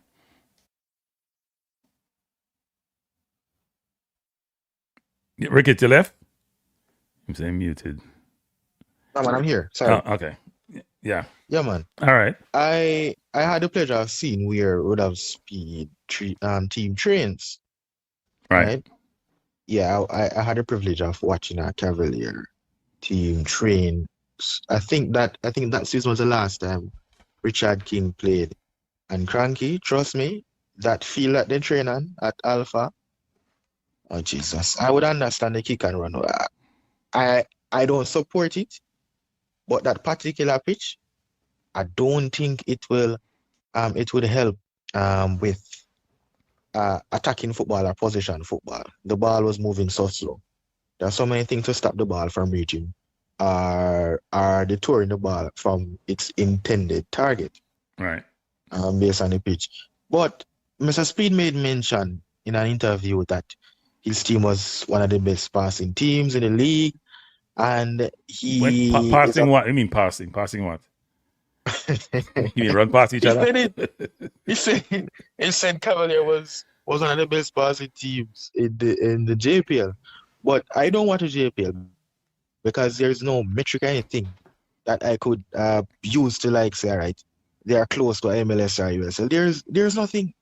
I've never went to one JPL game. I watched one when it was like the Monday Night Football thing. I used to watch that. But then after there's not much, to constitute to a particular conclusion to that, to state that they are here or there. Right. No, I mean, I would think that if I go to your example about where they play and doesn't facilitate or allow them to play, the contemporary football, which is more position-based football, then you got to find a way to fix the field. Yeah. Right? You got to find a way to fix the field. Yeah. I feel like that's the bottom line. The resources where they train and also the coaches and the coaching, as not a lot of coaches are trained to coach. It's just somebody who would have played the game and maybe would have been in some environment that they were somewhat trained and they use that expertise to somewhat guide a team or train a team, I guess. But I mean, let's see what Speid does. One thing I must commend him on is using he's taking a management approach to how he to his entire execution as coach. I realize he's doing that. So you're saying he's leveraging his corporate skills and applying the football environment? Yeah. And hopefully that will work. Yep. Yeah, that's true. That's true. The accountability, the responsibility. Yeah. The fact that there is a hierarchy and you have to adhere to the hierarchy. Mm-hmm. The fact you can't do what you want to do when you want to do it. That you have to be responsible. No, those are attributes which you learn in different environments, but in the corporate environment it's almost innate. So that's a good thing. That's something I see that because when I listen to him, I said this man is talking like a manager. He's taking that type of mindset, that type of approach. And also what I must commend him on as well is everybody seemed to know what the roles and responsibilities are. You mean in terms of his support system, his coaching staff? Support system, right. Well, it's easier for Rudolph than for the foreign coach you're bringing in because Rudolph know what he's working with. If you bring a McLaren and a Hargumson who come from different environment, they may be frustrated by the lack of resources and lack of support in the, quote unquote in their mind to get their jobs done. If you're Rudolph, who's part of the system, then you know exactly what you have at your disposal. So you're much more adaptable to that environment because you know what you're working with. They'll be frustrated because if you are coaching Ireland or you're coaching Iceland or you're coaching Man U, you have everything at your disposal that you need. And you're not going to be very frustrated. You're going to be very frustrated if you can't get what you want versus a Speid who is part of the problems. Not part of the problem, but part of the system. No, man. Part of the system. The So right you understand. First. The right, Yeah, you understand. You understand. Yeah, man. Yeah, man. And I must commend him on that. And that thing. One thing though, Speid should work on his temperance. But He's working. Not too far. He's working his what? His temperance. His temperament. You're saying, yeah. Yes. Because you heard me answer one of them question, right? But I talk to you. Yeah, if you're in his role, you may feel that way, but you can't say it that way, can you? Yeah, man. You can't. When you're a national team coach, you can't do that. Very short fuse. I mean, it's lit. It's just lit. Yeah, man. Trust me. It's just waiting. Waiting. I think he also needs to adapt to his environment. Yeah, man. And I am somewhat concerned in a cranky to how he would relate to certain players who are used to a particular environment, used to how things are run. And I am somewhat concerned in how he would get his message across. But again, his business approach and to the football is good, and I figure that is something that he brings to getting players across. I think it'll be fine. I think it'll be fine because most of these players are professionals, and he's weeding out the ones who are not professionals. Yeah, man. Trust me. And when I see certain players left out in the country, honestly, I don't feel any type of way. Even players who are leading goal scorers or whatever it is. But you see, when your attitude don't cut because you're a professional, you are represent a country. You're a countryman. I have never seen athletes, for example. I always use the athletic approach to someone. Compare and contrast the two. How most athletes, who, for example, even Usain Bolt, how they operate. You would never see them again attacking a police. You would never see them doing that. Yeah, someone in the chat was defending Nicholson in that situation. No, I don't have all the information, but you have to. No matter if you're right or wrong, I don't think it really matters when it comes to police officers. I think you have to find a way to diffuse the situation, especially representing national colors. You cannot behave like that. You can't give me next. You can't behave like that. And you only behave like that because you know where you are. If that was on the streets of Dark Corner, he wouldn't operate like that. I bet you he wouldn't. No, sir. He wouldn't. It's almost like you feel big because you know there are eyes everywhere. So you can act a certain way. And that form of behavior is not the right form of behavior. You can get upset, but when you go in that hard, you got to be very careful. Yeah, and I mean, many Jamaicans would kill me for what I'm about to say, but when persons are from a certain environment, you somewhat portray that particular character. And I guess his surrounding, I don't even know. In most instances, most of these players don't strike as professional, especially some of the local. So when they develop players, you've seen them environment. Look, let's not be afraid to call these things out. We've seen the interviews being done. We have heard what they have said. And I've said they need to be trained from a very junior age. They need to go to school and make sure they get educated, not only in the classroom, but in the football arena to be, look, anybody can have a bad temper. Anybody can carry in a certain way. But when you go to a public environment, you're being interviewed in a regular interview, you say certain things and you react a certain way, it's just not a good look. And you have to understand, you have, whether you want it or not, you have either responsibility when you're in a public-facing environment and you are a representative for people who are similar age or even younger than you, and also you wear the country colors, whether you like it or not, you also got to comport yourself a certain way. And sometimes it's not even that you're triggered, it's just you beating your chest. It's not like something trigger you, just beating your chest. Yes. And it's bad. And I have been following the footballs for this land as well. But honestly, Cranky, some of these players who didn't get called up truly don't warrant one. Well, I would say this though. I mean, there's a lot of debate about the only debate we hear, people, and I said this the other day, is about locally born players not being called up. Has anybody talked about John? I heard one person mention John Ross, but how many people have talked about John Ross not being called up? How many people talk about Limbakis not being called up? Not a lot. Yeah. I mean, 1 or 2 people here and there nowadays. But if you don't call up certain people, it's all hell break loose. And when you go look at those people's resume, in terms of what they have done for their club, which is what the main criterion of a selection, they don't have a resume. They just don't. Even some in the team now don't have a resume. But they get to play, they get to come in because they're lucky enough to be born in Jamaica.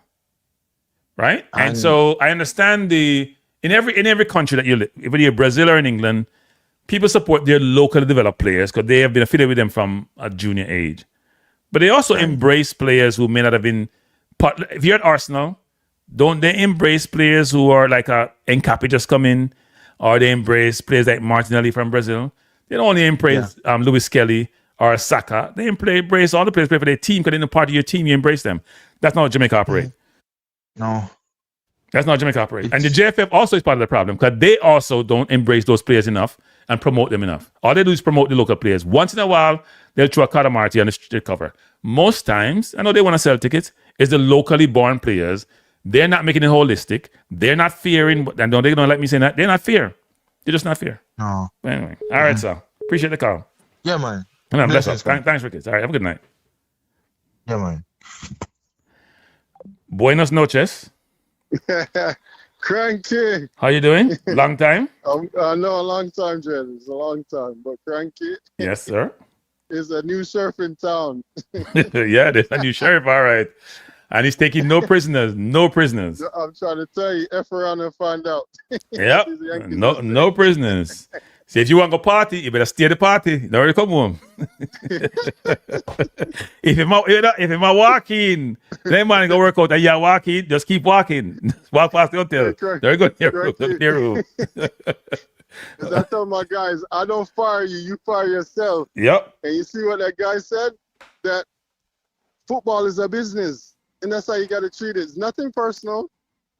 And this is exactly what this coach is doing. And he's holding people accountable. He's holding people accountable, yep. Man say, when I playing that game. But Cranky, I was the biggest, and let me just be honest. I still don't think Rudolph has the experience to get this job. Point blank period. And I'm not going around that, right? Yeah.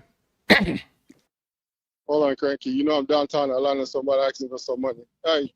Yeah, they always ask for money downtown Atlanta, don't they? All right, let me get you some change. They always ask for money downtown Atlanta. I said I don't go downtown Atlanta. Yeah. Hold on, Cranky. Let me get you some money. And they know who have money to you, so they might ask you determine. Some ask you for money. They know who have money. They know who have money. They've got seed fire. Let's see. Money print out. Go. I'm from Jamaica. No. I live here. No, you're not from Jamaica. No, you're not from Jamaica. People. You're the man Atlanta people from Jamaica. You're not from Jamaica. You come out, which part of Atlanta you live? I live in Atlanta. Tell the man say I'm from Alpharetta, but you're from Jamaica. Yeah. Respect. Cranky, stop, bro. Tell the people you're from Alpharetta and you come from St. John's, John's Creek. Hey, John's Creek. Can you guys hear me on there? It's from John's Creek, but from Jamaica. Cranky, I'm not studying you, bro. Atlanta is an interesting place. You know that, man. Atlanta different. Yeah, I don't go downtown Atlanta. I was gonna stay down there over the holiday in the Ritz-Carlton. I went to the hotel. I was like, this thing is old and dated. Hell no. Yeah, they need to revamp the Ritz-Carlton. Yeah, it's old. Yeah. But Cranky, as I was saying, to be honest, I really don't think, based on experience, based on a license, I don't think he's the man for the job. But who am I? That's just what I'm saying, right? Yeah. If you look at, for instance, Coach Prime, you follow Deion Sanders? Not that much. Well, I see once in a while he make some statement, but I don't follow him that much. Okay. Well, what he's doing in Colorado is remarkable, right? And he doesn't have that experience to coach at that level, right? he was coaching at what do you call it? These Black HSBCU. College, Yeah. HBCU, yeah. HBCU. And now he done took it up to another level. And the guy is changing the whole game, right? So look like this is what's happening in our football space, right?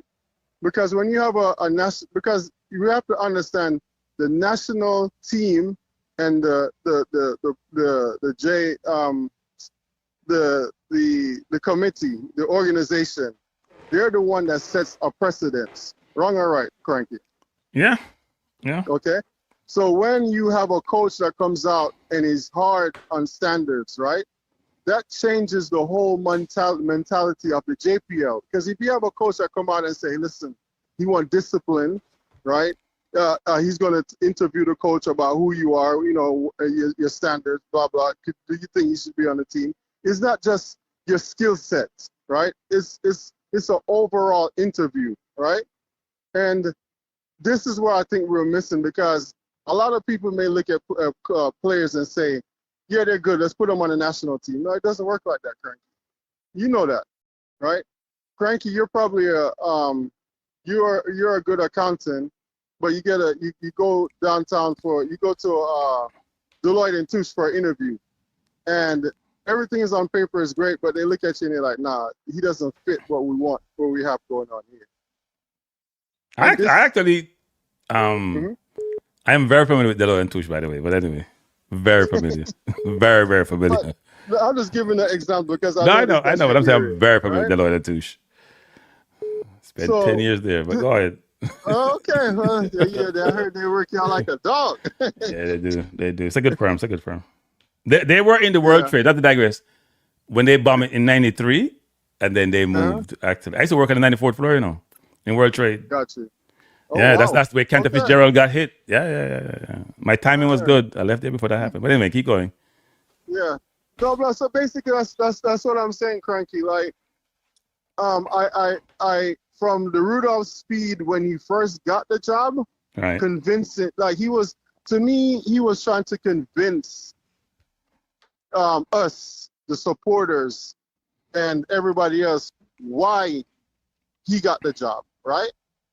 The Speid that I see now is a manager. He's confident. He's very he's on one plateau. He doesn't flip-flop. Everything when he said this here, he's saying this here. Right? He's very consistent.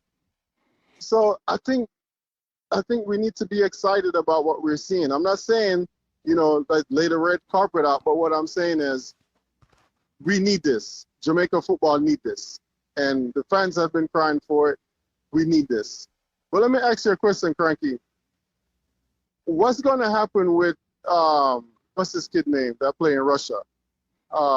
Who's Cephas? Cephas, yeah. Since, he was part of the whole debacle, right? When it comes to partying, what's going to happen to him? So that question is being asked, actually, because I think Rudolph sort of alluded to those who partied. Mm-hmm. I'm not sure if everyone who partied, I'm not sure if Cephas partied before or after, right? I don't know what the situation is. And I'm not sure if everyone who partied, do you get grandfathered in and you're forgiven? Mm-hmm. Or is he said that, you know what, this person is so egregious in their behavior? Because one of the people who got left out, it wasn't a one-time situation with that person, I heard a number of incidents with that person. Something, he want to talk about in that public domain. So he may say, you know what, your situation was so egregious, can't deal with you. You did one of these situations, we're going to forgive you, but you know what, you may be on borrowed time, or you know what, you get no warning, let's move on. Gotcha. Plus, he couldn't leave Cephas out. The people like Topical around. They beat him to death. He'd be blooded. If you leave Topical out, he'd get blooded. It's true. Cranky, what I see with this team, I really, the only two Achilles heel that I see with this team, right? The forward line, I expected that. The midfield, I'm very impressed. It's the left and right back. It's sad that we had a promising Dexter Lamberkisa to me, his ceiling was so high. He reminded me of Campbell. I don't know what's going on with this kid. Then you have the left back. What's his name? I can't remember his name. The Rasta. From what I hear, he's not playing at his club, right? Right. You know, I'm talking. I can't remember. You're talking about Greg Lee. You're talking about Greg Lee. Greg Lee, yeah. He's not playing at his club. So I think when it comes to the weakness on the team, I think that's our weakness now. I can point out. No, I would say you're half right. And why do I say that? So I don't think left back is a problem between Webster and Bell. I think they can cover that. Maybe Greg Lee, to me, his physicality and his athleticism gives him a hedge. People don't seem to realize that, but I think we're competent there. I think right back is an area of challenge. I think center half is an area of challenge. I think center forward is an area of challenge. We're great on the wings. We're probably good in the 8, maybe in the 10 and in the 6 if Hayden don't get hurt. We're good at goalkeeper, but right back, center half, and center forward are challenges. And the reason why is because I don't know where he's going to play Lati, so that's to be determined. You have Lowe, who's not playing at a high level. You have King, who has question mark against him. And you have Pinnock, who's not playing a lot of football. I don't care how much he wants to train. You know, some people say he played today and he played well today against Leeds. And then you have center forward, you only have Cadamarteri, and you have Jamal Lowe. Cadamarteri not getting a lot of game time. Cadamarteri is another one we should talk about, actually. How he get in the squad, he ain't getting no game time, given the performance criteria that they use. But anyway, I like Cadamarteri a lot, by the way. But if you're going to use a certain criteria and a policy, he probably, not in the policy criteria and condition, he probably shouldn't be in the team. He probably shouldn't be. But we don't have any at center forward. So it's the same thing with like Pinnock. Who you going to select? But Jamal Lowe and Cadamarteri at center forward, we have a gap there. And I don't know who's going to play the 10. He may put Bailey in the 10. He may put Gray in the 10. Probably put Bailey at Gray in the 10. And maybe put Andre Brooks in the 8 and put Hayden in the 6. I guess that's how you set up. But right back is a problem. Yeah. Well, I mean, the forward line to me, I think they're going to. We have a couple. We have a competent midfielder, so I think they're gonna get the balls that they've been longing for. So that's why I'm not. So wait, before you go, I have a question for you. What if you were to gauge the probability of us going through to the World Cup? How would you view it? What percentage do you give us? 5, 10, 20, 30? What's percentage? Right now I'm in the negative. I'm just keeping it real. I'm not going. I'm a betting man. I like to bet. I could never bet on this. Okay, I hear you. Yeah. It is what it is, Frankie. We put ourselves here.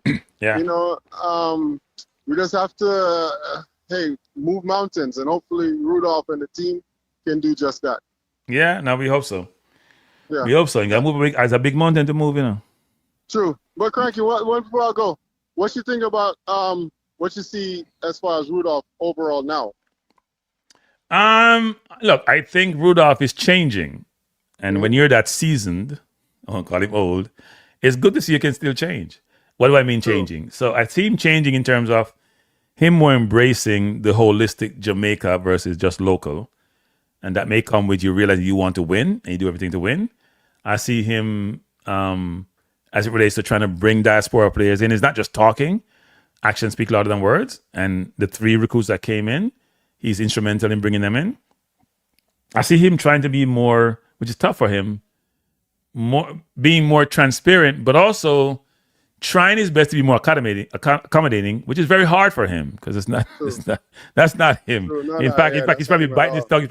He's probably bleeding at the lips trying to do this, but he's trying to be more accommodating and more understanding, which is hard when you have been dictatorial all your life and trying to pivot and be more inclusive. Kind of hard. It's very difficult for him to do. But I mean, he and I, we agree to disagree on a lot of things. Use mild words. We agree to disagree on a lot of things.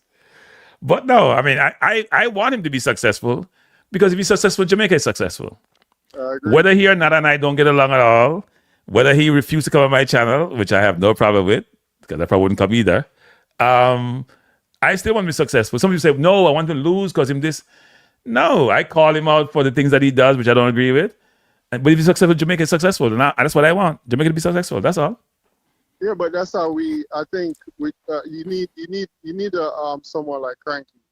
You need someone like JT, because you can't just everybody agree to Speed. No, you have to challenge what's going on. This is how you have a thriving football team, a thriving country.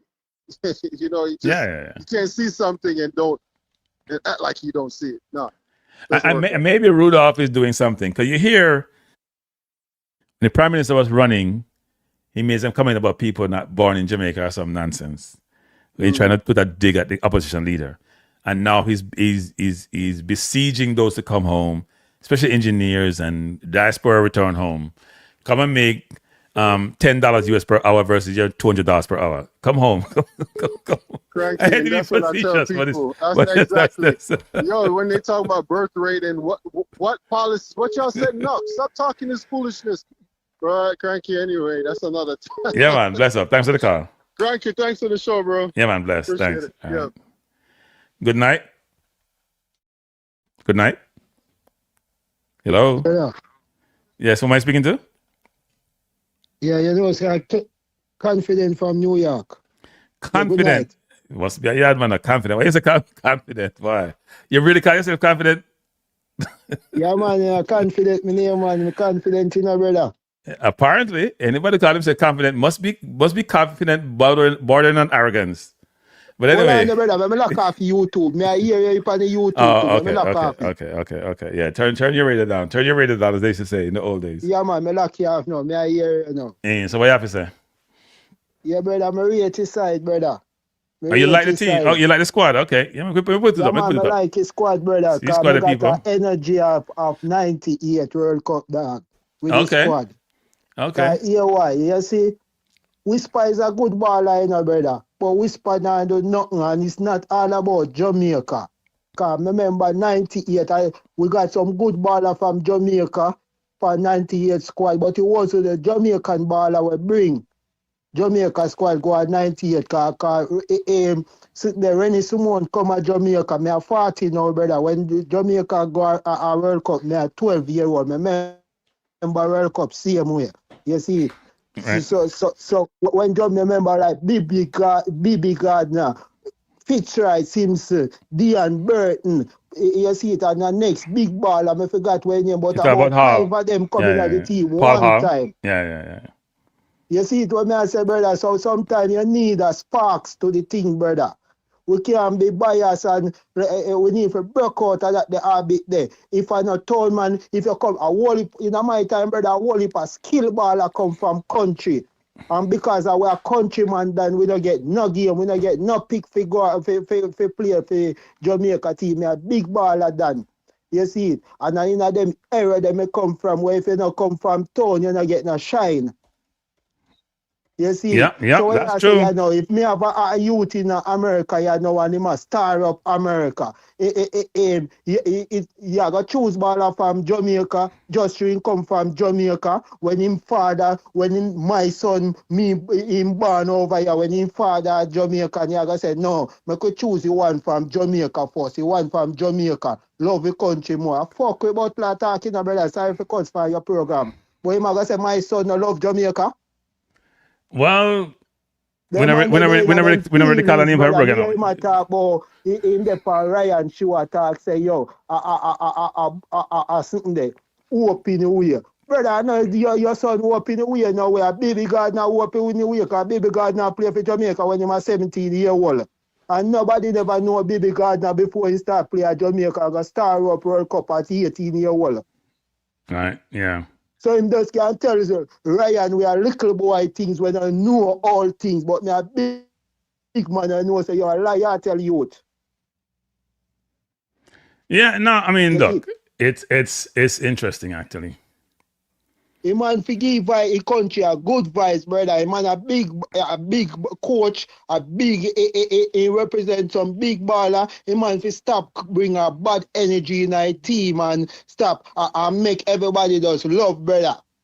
I make a team go and done. Because we should have the World Cup already. So we know the World Cup now, brother. Man, if he does put some good energy, he man attack say, yo, he man now come back when Jamaica call him. So if he now come back, he go on where he go then. You need an international. Remember, say you no born nowhere else, you know. You can't play for no other country, you know. Say if you no born, if you no come play for Jamaica, your international career done, boy.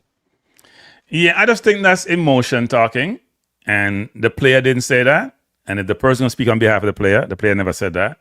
And But also, him as we you're make saying, him player get bantan. Him we make him player get bantan. Him player need to fire him if he's so emotional. well, he's not going to change, you know. He's like that, so. Well, I say, brother, if him so emotional, the player need to think about his career and fire that man. Because him make me rate the youth and look down upon the youth. No, but you can't do that, man. It's like, yeah, bring my youth, like him father. Because I don't know if you think so too. Even, I mean, look, I'm sure the kid is probably upset. If him I go think that the way they too, Yeah. and I go say, yo, you know play because Jamaica call him, brother, we nobody want you play for we. You know Jamaica now we face it. Yeah, We but nobody want you we play for you. Go away. Fuck wrong with you. no cursing, no cursing, no cursing. Carla, no cursing, no cursing, Carla, no cursing. Sorry, brother, but you get me mad, man, because man a disgrace, I call disgrace for the country. You hurt me, brother, you hurt me, dog, if you see, man, a disgrace and I call up a next young youth and I fight on the next young youth career just for make film. It two of them I see him here, you know, two baller I see him here, you know, and him a kill the next career as a big baller. Oh, that look for the country, brother. Yeah, look, I mean, when players don't get called up, look at Trent Alexander for England. He didn't get called. I'm sure he's very disappointed. But your handlers can't be the one that's coming out and saying all these negative things, and then a response has to be made by the people for the person that you're criticizing when that person has never had an engagement with you, never said anything bad about you, don't have a conflict with you. You're bringing them into the equation, you're comparing your player to them, and your player and them play totally different position. It's a very unfair thing to do. What if him player start? Because you hear him Speed say, yo, he early see me, next man can get picked. What if he end up that's before then go a World Cup, him player end up in his side? And look how vibes are going to go on between him, Tyrese Hall and the player just because of that, the man they were chat too much and then now go on play on the chemistry on ball field. Yo, brother, more why when you got something against a man in a dog, you get a pass for give me, you not give me, brother. Me a player in a done. Yeah, no, look, I think they have been, you know, if we talk about England in 2010, 2014, when they talk about the England team and the rivalry between different clubs and the fact that players didn't want to engage with each other, I think teams and players are basically past that nowadays. I think they find a way to navigate the environment that they're in and not be taken up with what's happening around them. So I don't think Tyrese and Whisper may be even be best friend in the national team when they get there together. I think they'll both be in the national team for a while, given where they are and their trajectory. I think they'll be in the national team for a while. So I wouldn't think about what he says is going to affect the player. There will be initially probably some standoffish because your camp is against my camp, and his camp did respond and tell him to cease and desist what he's saying. But I would expect the players, the coach, people like Rudolph would work them thing out and explain to the players. Because think about it, Rudolph called Bailey, right? Rudolph don't get along with Toxic Boss. And if I'm in mood, call him. No, I will call him. He deserves the spot. He better score now. I don't see what Bailey I do for people. I say Bailey deserve it, brother. From Bailey coming. But it's all about the competition, right? So Bailey would be competing. Bailey can give you a Gold Cup. Yeah. Even Gold Cup Bailey can give it. So we can go a final in a Gold Cup from Bailey coming our team. So we don't know where Jamaica go crazy over. Bailey just got a name, brother. He just a name he got. He might carry go a World Cup. No. For me, give him ratings. We have to go a World Cup and I see him score and I say, you mean, kick him ball like Bailey. But for him not do nothing, brother, he can't get my ratings, brother. Be a ratings people I give ball at them and it a flying at them head. Well, look, I mean, they have done something which is a little bit rare, right? He even want tackle when he lose the ball because he must say my star at Jamaica. Yeah, there's some credence to that. There's some credence to that. Because of Uno, brother, say my star, brother. Uno. Oh, you mean Uno? Uno for tell the man say you're in dark like midnight. He not shine. Tell him if he start shine when you not communicate, make him know say your brother shine, brother. Well, no. Take away your you see, people like my seat, we get beat up, because if we critique those players, people say we're fighting them because they're locally born. So you have to you try to dispense for your. Well, we don't really want to bun them. We want to give them flowers. We don't want to bun them. When a man fuck up and when you're watching as a big commentator like you, brother. Carla, you can't say. Watch a game. Yeah, Carla, you can't say about forward without cussing, man. Come on, man. Come on. All right, sorry, my brother. Sorry, brother. Apology, brother. All right, I hear you, sir. I hear you. But no, I appreciate the call, man. But tell you what, we will try to be objective as possible, meaning we're going to call it out like it is. If he's playing well, he gets his flowers. If he's not playing well, we have to call him out. Yeah, beg you for that, brother. Because can't talk for we, you know. Yeah, man. We not have no fans base where we lose the match. We can't say, yo, Bailey should have scored. You have to talk for when we begs. Yeah. No. You see, brother, now give them no praise till them fit deserve it, man. All right, sir. I hear you. I appreciate the call. All right, pick up yourself, General. Yeah, man. Thanks for the call. Bless up. Yeah, man. All right, people. My call, but my friend. Good night. Long time. Wait, question for you. Did you guys win today? Yesterday? Did you win? Hello? Man, drop off. Hello? Yeah, hold up. Him drop off. You know, I have to tease people. I have to tease people. What happened? You hung up when I asked that question? You hung up? No, you said reconnecting. Oh. No, I'm asking if your Premier League team, did they win yesterday? No, but a draw is better than a loss. So that's a consolation. Yeah. And plus we were robbed as well. So that's debatable. Yeah. That's debatable. VAR didn't think so. No, nowadays we feel like the player them are sell the penalty them a lot and the referee them a bite. Because in all honesty, I don't think that I'm the other one was a penalty, if I'm gonna be honest. Like yeah, it's kind of tight. The guy pushed him, but he's in weak. As a player feel a contact nowadays, automatically go down. You know, like but then again, how can I figure out if it is enough contact to bring him down? Only him can decide that, you know, but based on how you see it, I mean, I think it was enough, you know. But I mean, one thing once, right? In any rule, in any country or in any law, there's always an exception, right? Yes. To some things. And even in football, there's always the discretion of the referee, and that's why not everything is straightforward. You know, sometimes people see the game differently. So when it comes on to this criteria that Mr. Speid set out, right? I've never thought that you would have like held bent on every single one of the specific things that would have been listed in the criteria. And I said that to say, when you look at like Ethan Pinnock and Bailey Cadamarteri, because you said that like if you are gonna say this for all, then it should apply to Bailey Cadamarteri as well, right? But despite him not really playing a lot since recently, or even having a lot of gold recently, I still feel like he's such an exceptional talent cranky that you can't leave him out, because you leave him out and put in who? So I'm glad you mentioned Cadamarteri, because Chris Smith jumped on me to talk about CFAS versus Cadamarteri. Since the beginning of the year, February, is it Cadamarteri there? What's been his in play? 1, 2, 3, 4, 5, 6, 7, 8. That's 9 weeks. So that's 2 months.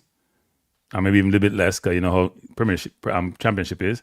He played less than 40 minutes. Chris Smith, look on it. Yeah, I put 2,000 minutes. We're talking about more recent form. Yes, he played a lot before, and he wasn't scoring. How much goals did he have this season? Come on, he more than CFAS. No, man, about 1 goal he have this season. I'm saying he have more than CFAS. But CFAS are playing wing. CFAS have no goal and no assist this season. Oh, yeah, I forget. And Cadamarteri have 1 goal. Are we forward them there now? 1 goal. Yeah, but you have to put into context the team that Cadamarteri is playing for. You get me? I say, or did play for. No. Yeah, that's not an excuse him play for every Wednesday, but you can still score goal for them. As of recently, Jamal Lowe must have scored 2 goals or whatever case. He's have more goals for Sheffield Wednesday than Bale this season, right? So some people might question that. Yeah, but Keishan, that's the that's the problem, you know. That's the problem I'm talking about. People don't seem to realize this. Cadamarteri have 1 goal this season, right? Fame club team. I think Lomas has scored more recently, saying probably about 3 goals. Tifas now have none. Bailey have what, 1? No, 1 Bailey have. Yeah. So that are 4 players out of the 8 forward them, you know. Between all of them have about 2 goals. I don't know, about 4 goals. Yeah, now Mason Clark have goal. Wait, no, Campbell not scoring enough goal either, you know. Campbell only have a few goals. So 5 out of them. But we have about 5 players, and in total we have about 5 or 6 goals. Now we have 7 goals from something. Huh? There's not much to select from, though. That's the point. Right? So we have a lot of wingers. Somebody said Jamal have 4 goals. We have a lot of wingers. But if me almost midway to about 3/4 through the season, I mean, I have less than 10 goals between 5 players. That's not good. Now, Mason Clark has 7 goals and 7 assists. Andre Brooks have what? Have goals and assists too. I forgot what the numbers are now. Those 2 were coming in, 1 new. And I think something in the league 2 have about 6 goals. Tyrese. But they're different levels, right? Bailey played Premier League, it's harder to score. When he went to Syria, he was injured. He's been injured a lot of the season. But Cadamarteri has not been scoring goal, even though, as you said, he's a very good player. Cephas has not been scoring goal, even though he's been scoring goal for the national team. So there's some challenges there. And that is what makes a good coach in the sense of seeing something that we don't see. You get me? I say? Yeah. Although me, sister, the man, or a lot of us see that Bailey is a wonderful talent, you know? And, you know, I'm not going to try to find an excuse for him since him moved to Wrexham. You know, obviously Wrexham at this moment in time is high flying, right? So they won today, didn't they? They won today. Yeah, he must be find him place in that team, you know. Has he been given enough minutes to do so in terms of the minutes to him get? Has he done enough to kind of want them to give him more minutes? I don't know because I haven't been watching. Well, they spent £1 million to buy him, right? So they figure he has some potential. Well, yeah, obviously, you know, they see something in him, right? Yeah. You know, if Burrell was fit, then maybe he would have been in he would have been in the team when I like it, right? So yeah, I think Speed mentioned Burrell the other day actually, which suggests he would have to pick him. He by far be the best forward, or the most informed forward, but the best forward, most informed forward. Yeah. Yeah. So with him not being there, then you know, I mean, with Bailey not really playing a lot and you know being informed, would I still select him, right?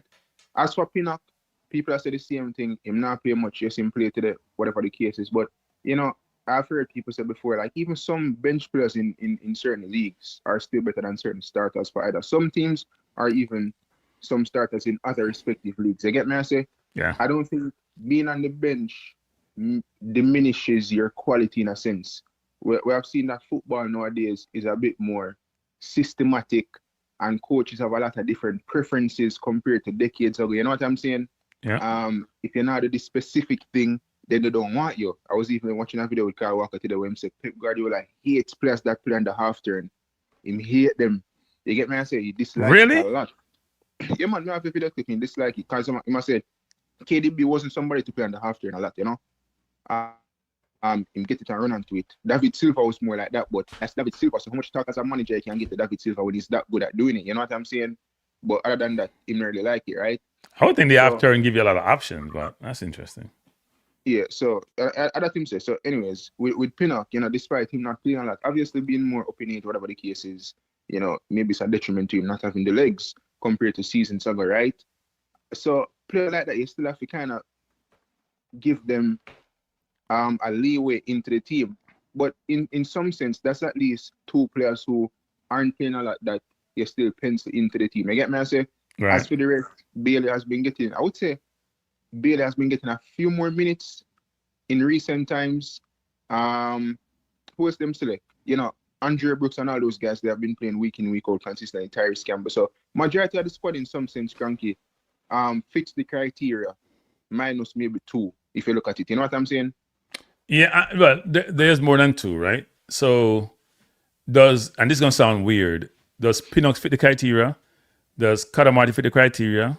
Does Jamal fit the criteria? But Jamal been a play. We know. Well, the criteria says performance, and performance is a very not the narrow category about how much you run. It's if you're playing forward, as for me, wing or forward or center forward, goals and assists are key, determining factors for me. If Cephas fit the criteria, does Tyrone Ming fit the criteria? Does Merrick fit the criteria? No, I'm just all those players have to be questioned.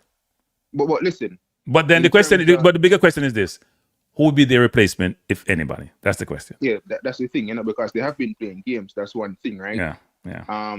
In terms of the performances, it has not been there in terms of what we would have wanted, right? However, as you say, you ask the question, who would have replaced them in some sense? You don't have much options, to be honest. You know what I'm saying? That is true. There's not much.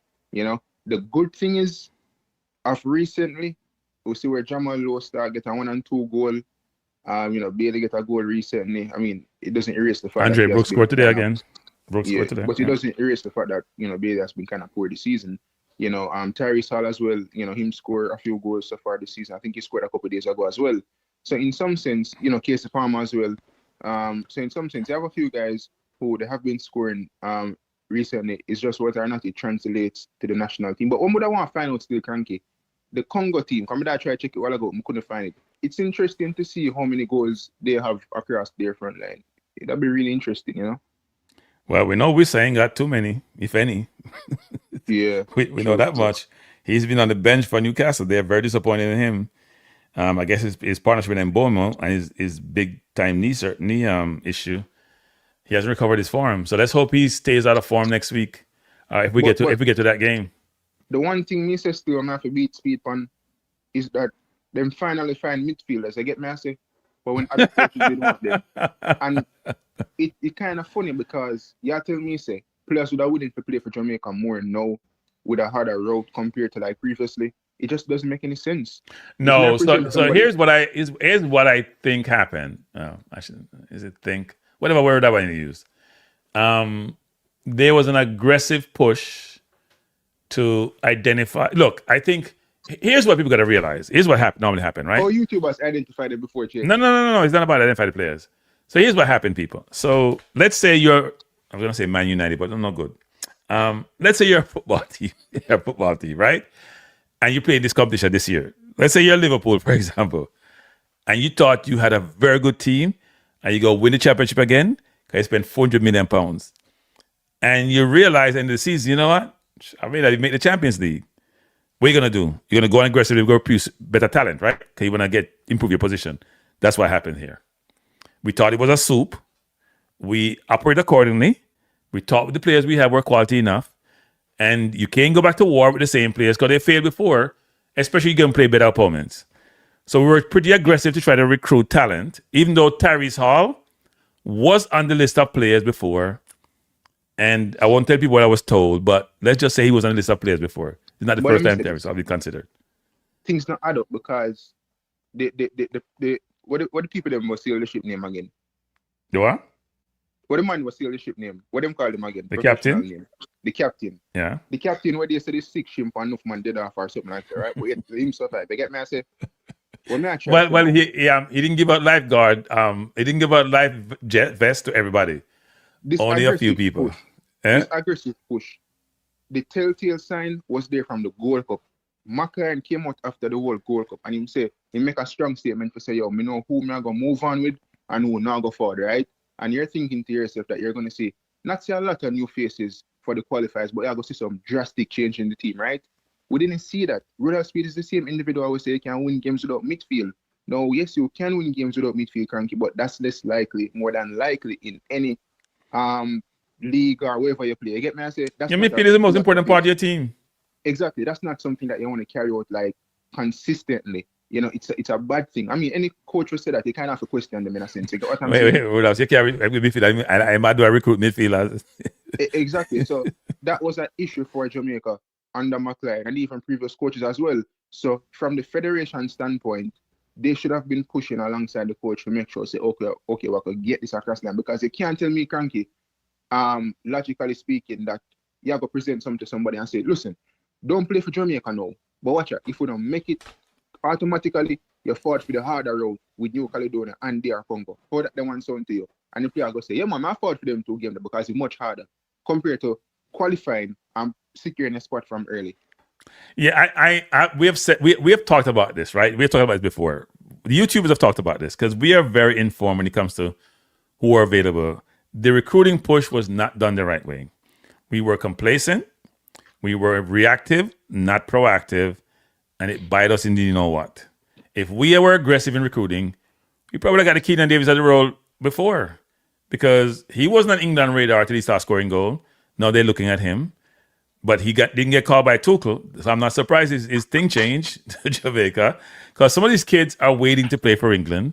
And if it doesn't work, there's like, that's what we do in life, you know. If you get 2 job offer, you probably take the best one and, you know, the other one in your pocket just in case. So we're in the pocket, just in case. And the just in case may work out well for us. Doesn't mean because your second choice is a bad choice. I would have loved to get Keenan. Keenan Davis would have been a big upgrade for us in this window. It's very sad I didn't get his papers. I think it would have been our best striker like outright, you know. But overall, he's playing well. I think it's a good squad selection. I don't think there's anything to complain about. Really, the midfield strong. You know, as I've said, I don't think defense has ever been our issue as of recently. To be honest, maybe like the fullback, you know, could have fixed because I think I was talking to somebody today, and most of the goals that we conceded was done on our right hand side. You know, even when Trinidad scored against, so I think the ball coming from the right hand side. The Curacao goal them fall from the right hand side. I get me, I say. So wait. Who's? Oh, you mean our left side? You're saying? No, our right side with the right back then play. But this Trinidad goal didn't come from the right side. No, I think the ball crossed from this. So. Nah, man, it crossed from the left side. Our left side, their right side. Remember the ball where something miss? Henry miss it, and then you two come on and score. Well, our right back is not the strongest part of our team. But our right side. Come from the right hand side still, you know. The Curacao zone one come from the left to the middle. You remember the first one, and that was Blake's fault. And then Blake, act like man can't ask him no question about the goal. Blake have attitude when people ask him question, like you can't ask him question. Like that's annoying. It still annoys me the way he behaved. Like you can't ask him a question. You give away the goal. I'm gonna ask the question and go like the man can't ask the question. Get over yourself. Him take a couple seconds to answer. No, you answer with an attitude. Like, who are you to ask me that question? You should be glad to me like think of me. I say Blake, you give me the man them go so. But overall, the right hand side kind of weak, you know. I think Tevan Gray should have been called up still, but as me say, I really can't complain. So you think Tevan should? I mean, you mean because we call up Mings? You said Tevan should be called up probably instead of Mings. Yeah, and I feel like for the few time with Tevan Gray play, him do good, you know. But my last point is, I never like the fact that the squad did leak because from a fan's perspective, Cranky, I would have feel a bit more excited if they just see the squad announced the Friday. You get me? I say, I just think it's kind of like distasteful to kind of like put it out there in a sense. You get me? I say, you know what, people, all you guys will get interviewed with Speid because I don't get interviewed with Speid. That question needs to be asked. Like you should fire the people who look. As people like us, we want to get the squad and we want to have inside information. But if you leak the squad, you should be fired.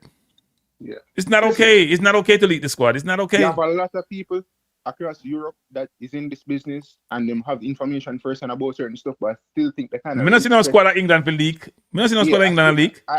These people have the information now, but I think they kind of still give that respect to the federation or whoever to like. Possibly. They probably say here's it, but you can't talk about it. The most thing that them will do is maybe they will say, okay, Kobe Meno will be recalled to the squad. Just one name, them probably give out, you know. But you never will see like them release the full squad. So I think from a fan's perspective, it kind of take away the enjoyment or the excitement from me. Not somebody that go expect Greenwood and Missy them to come play, but you get me? I say like it took away the anticipation. It did. Yeah. But later still, I want to ask now tomorrow. We play at 12 tomorrow against Man City. If we lose, we will not hear the end of it. At the final. Yeah, the final Carabao Cup, yeah. Oh. We have won it since 93, so we'll see what happens. All right, then. Bless up. Yeah, man. Thanks for the call. Bless up. Jermaine Allen, I appreciate the contribution to the channel. Thanks a lot. By the way, all the members who are part of this channel, I appreciate you a lot, including Brian Drain. Brian is still there, you left. All the members of the channel. I you know what? I'm going to read the list out next time I come, actually. I appreciate you becoming a member of the channel. If you want to become a member, it's very, very cheap. You can sign up. You want to support the channel. And Jermaine Allen, appreciate the super chat, sir. Thanks a lot. Appreciate you. All right, people. I'm going to close the thing down But let me say a couple of things before I go. One is I've been on for about 2.5 hours. I appreciate every one of you who joined the show this evening. I more appreciate Tegat, who I spoke to earlier today, who had invited me to come on when Rudolph was on, but Rudolph wouldn't have been aware, and I don't want to ambush him. That's Tegat pushed me to ambush him, so I didn't go on, and I was kind of busy anyway. But Tegat generously allowed me to use the video from the interview on his channel, and Tegat is on Sports DTM, which is his channel that they've been out there for a long time ago, or we call it Sports Down the Middle. That's why it's called DTM. And go over there and subscribe to his channel. He's coming to you. I think he says like every Saturday now from 12. I may be on with him a few times. We've had some discussion about probably collaborating. But there are certain people who allow me to use their material. Coach Minzy, another channel I was on, Sports DTM, but this is a one-off situation. I think Ball Pre TV also allowed me to use. It's not continuous. Sports Minzy, I can use in channel anything. I did ask permission for Ball Pre at one point, and also for Tegat, because it's proprietary material and they allow me to use it, and I appreciate it. So I have to give them the credit that they deserve and allow me to, because it generates the interest in the show. That Rudolph just did this interview, and a lot of people want to know what the coach is doing as it relates to the game next week and the week after that. I'm sure all YouTubers, including myself, will be doing shows between now and the first game against New Caledonia. Rudolph sort of inferred today that he is still looking out for, I wouldn't say looking out, but there may be players that they're still talking to. And I think they have some time between now and the actual final date for the squad to be submitted. I don't know that would work. Did you just add more people to the squad and carry 30 people like Tuku and carry 35? I don't know how that would work, but it seemed like he's thinking that there may be a couple more players. Who knows? Maybe the prodigal son is in that list. I won't mention no name, but maybe in that list. Who knows what's going to happen? But I do appreciate everyone who joined me this evening and contributed. Whether you contributed in the chat, I said we have a whole conversation between Wun and Chris as usual and others. Or you add comments that you'd like to put up. Oh, and if I missed your comment, don't take it personal. I see Lansley Blake was beating me the other day. It's because there are a lot of comments and you're trying to multitask and triple task, and it doesn't really work as well as you'd like to. We ain't gonna talk about the man in the White House tonight. We'll leave him alone. I'm gonna do something when we're done with the Jamaica football in the next 2 weeks. I'm gonna do a lot of other programs that touch upon the White House and what the Middle East and all that. But we're in the sports mood now, so we'll focus on sports. All right. Raycon said English citizens should play for England. Only Jamaican citizens should play for Jamaica. I think that's how it works. What do you mean, Rayon? You can't play for a country unless you're a citizen. I don't even understand that comment. Someone said, I think Antonio could make a difference. Yes, but he's only played like 3 games so far, so I don't know. Is he fit enough to play and take a risk with him? I don't know.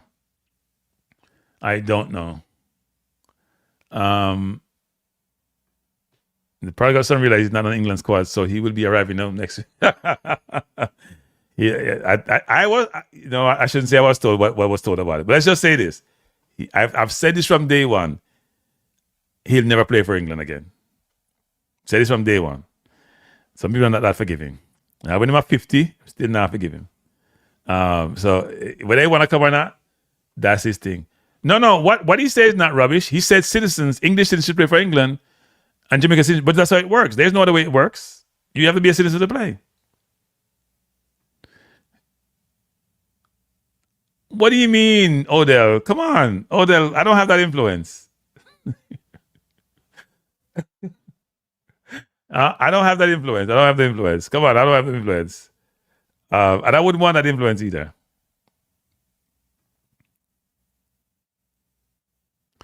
Oh, Lord. I'm not. All right, people. My closing program, not for me to get beaten tonight. But everyone, before you leave, let me get it up to 300 likes. I'm at 262. We have 262 people in the chat, and we have 262 likes. And that's not equate to the people in the chat. A lot of you have hit the like button. Try to get me up to 300 likes, people, before the program closed down. Even before you leave, just hit the like button. Let me get to 300 likes. so we can increase the numbers. We're trying to generate a lot of interest for this channel. Talk a lot of sports. I do social on this channel, but also do it mainly on my Balanced View channel. If you have not subscribed to Balanced Views, please go over there and subscribe. I'm going to do a lot more social commentary on there. But I'm going to say good night. Thanks for being here. I appreciate you being here. I hope you have a wonderful evening. I may do, if those of you who like football, that's non-Jamaican, I may do a watch-along tomorrow for the Arsenal FA League Cup final between Arsenal and Man City. So come join me.